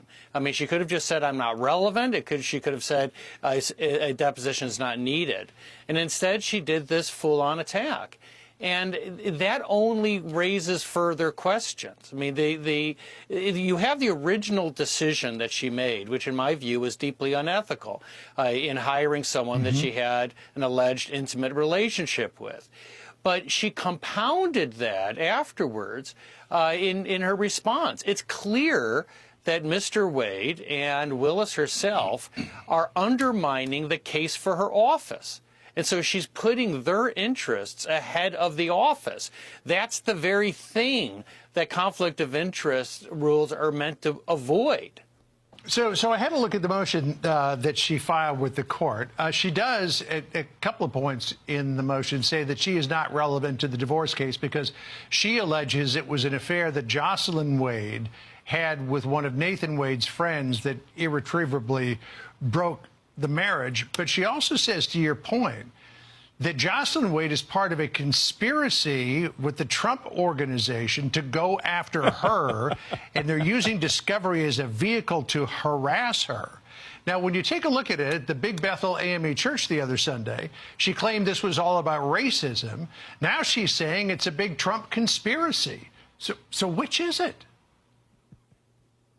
Right. And my point is that she should have just ended where she began in that motion and just say, I'm not relevant. I'll do what you ask me to do. But what I have to share is not going to be material to the outcome of this case. And instead, she went to this conspiratorial argument, and she's called anyone raising these questions racist. Well, there are experts on both the left and the right who've said that she and Wade should recuse themselves.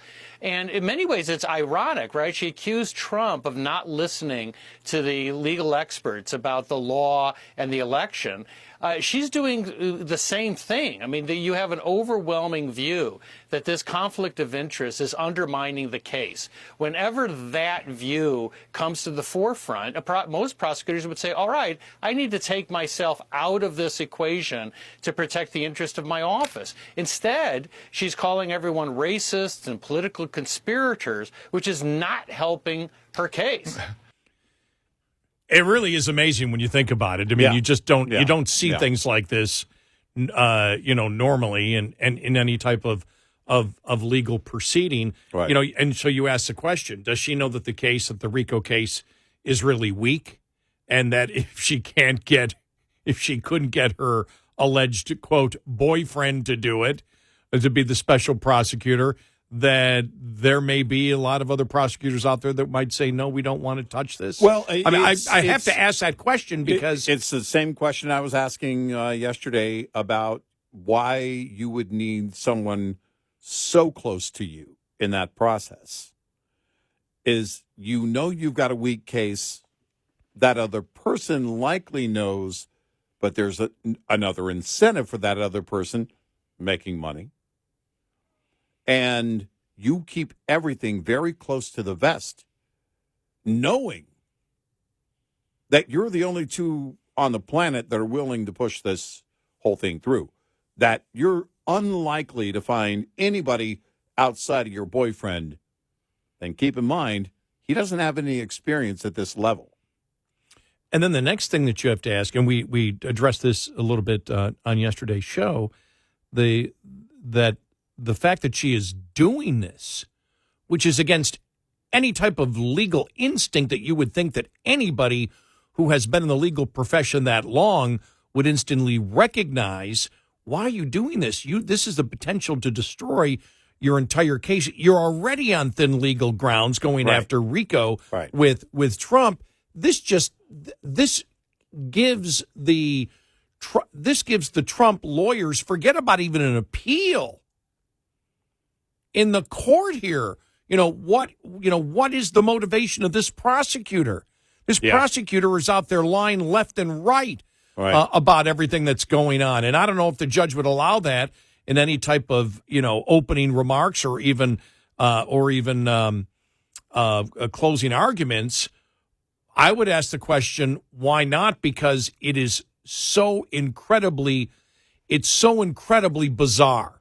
It really the is. motivation of the prosecutor is everything, if you think about it. So, yeah, I look at it and wonder, frankly, if we're onto something here with this, one theory of, look, they know. If it's not them two prosecuting, if they recuse themselves, there might be 0 people showing up to take this case and move it on. And if she knows that, then, and if that is the case, how bad does that reflect on her? Well, the fact is, and we talked about this yesterday, it's almost as if, Trump could make the point, his lawyers could make the point, she didn't even care whether she got the win. She just wanted to indict me. Yep. And that's why they did all this, and they figured they could make some cash on it. They didn't care whether they won or lost the case. Raise their profile politically. She's going to raise hers. Her boyfriend didn't have a profile, so she's raising his, to this level.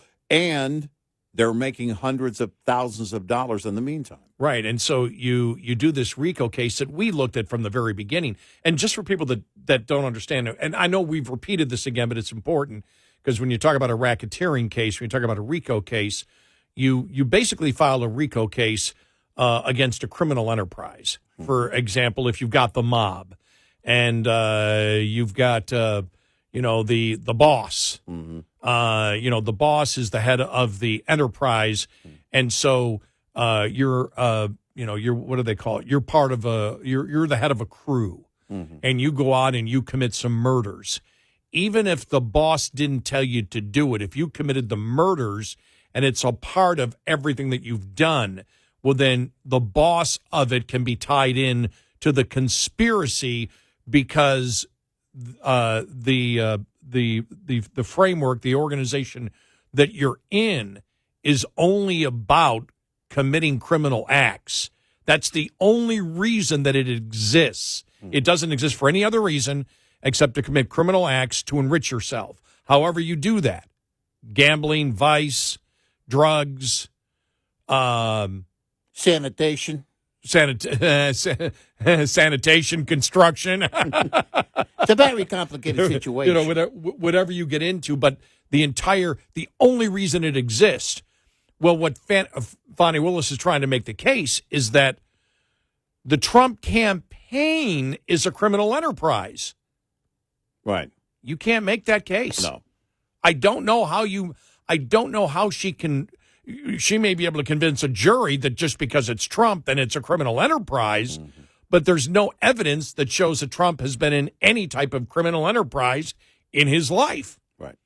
So to sit there and say, in this presidential election, after he's already ran this presidential campaign, even though he's run previous presidential campaigns before, this one from the very beginning was set up as a criminal enterprise. You can't make that case. No. And that's the problem. And so we've always said it's so weak. And I think on the left and right, you've had people say, this is really a weak case, that then when you see all this other stuff thrown in, you say, well, what was her intent?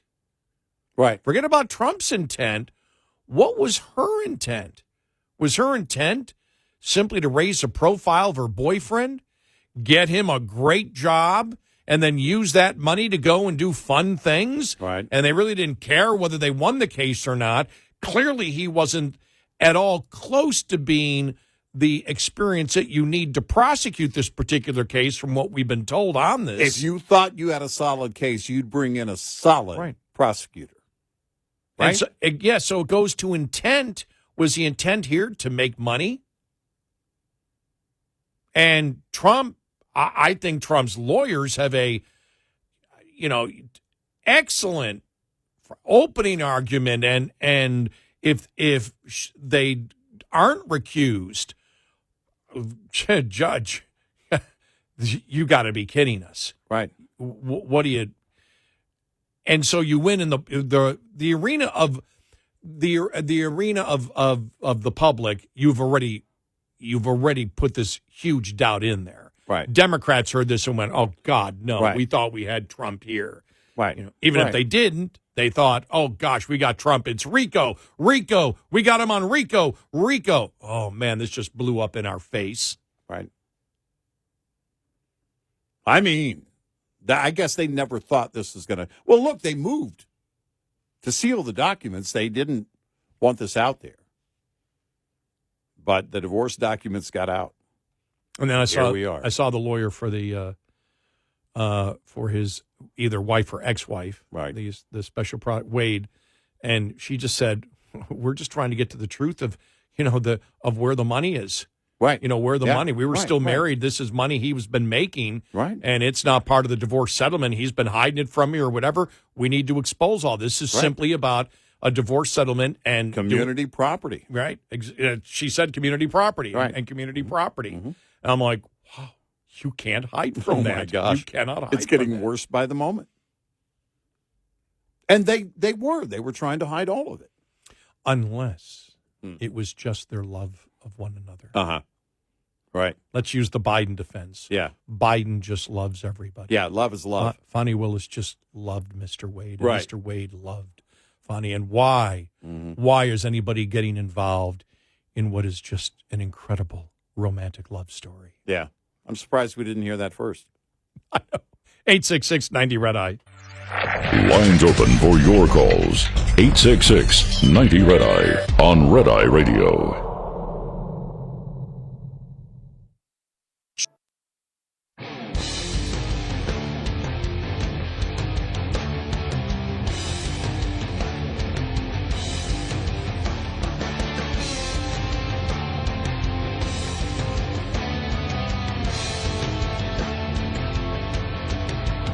It's Red Eye Radio. He's Eric Harley, and I'm Gary McNamara. The interesting thing about the Fani Willis thing is where Turley says she should have just said, look, I'm not relevant. Well, she's not to the divorce. She actually isn't.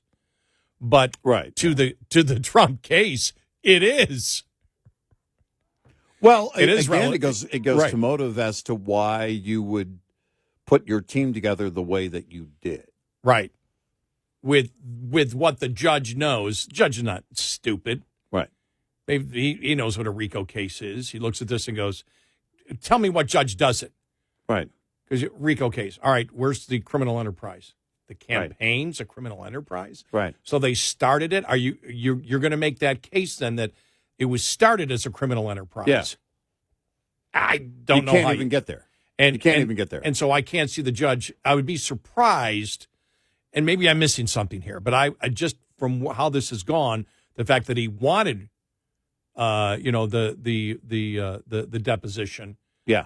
Originally, she says it's not relevant. Well, maybe not to the divorce case, but to the Trump prosecution case, it's absolutely relevant. Yeah. Yeah, it is. And now it means everything. And then the way that she's responded is also sending the court a very loud signal. I mean, her credibility is, the case was weak as we saw it, but now your credibility is all but gone.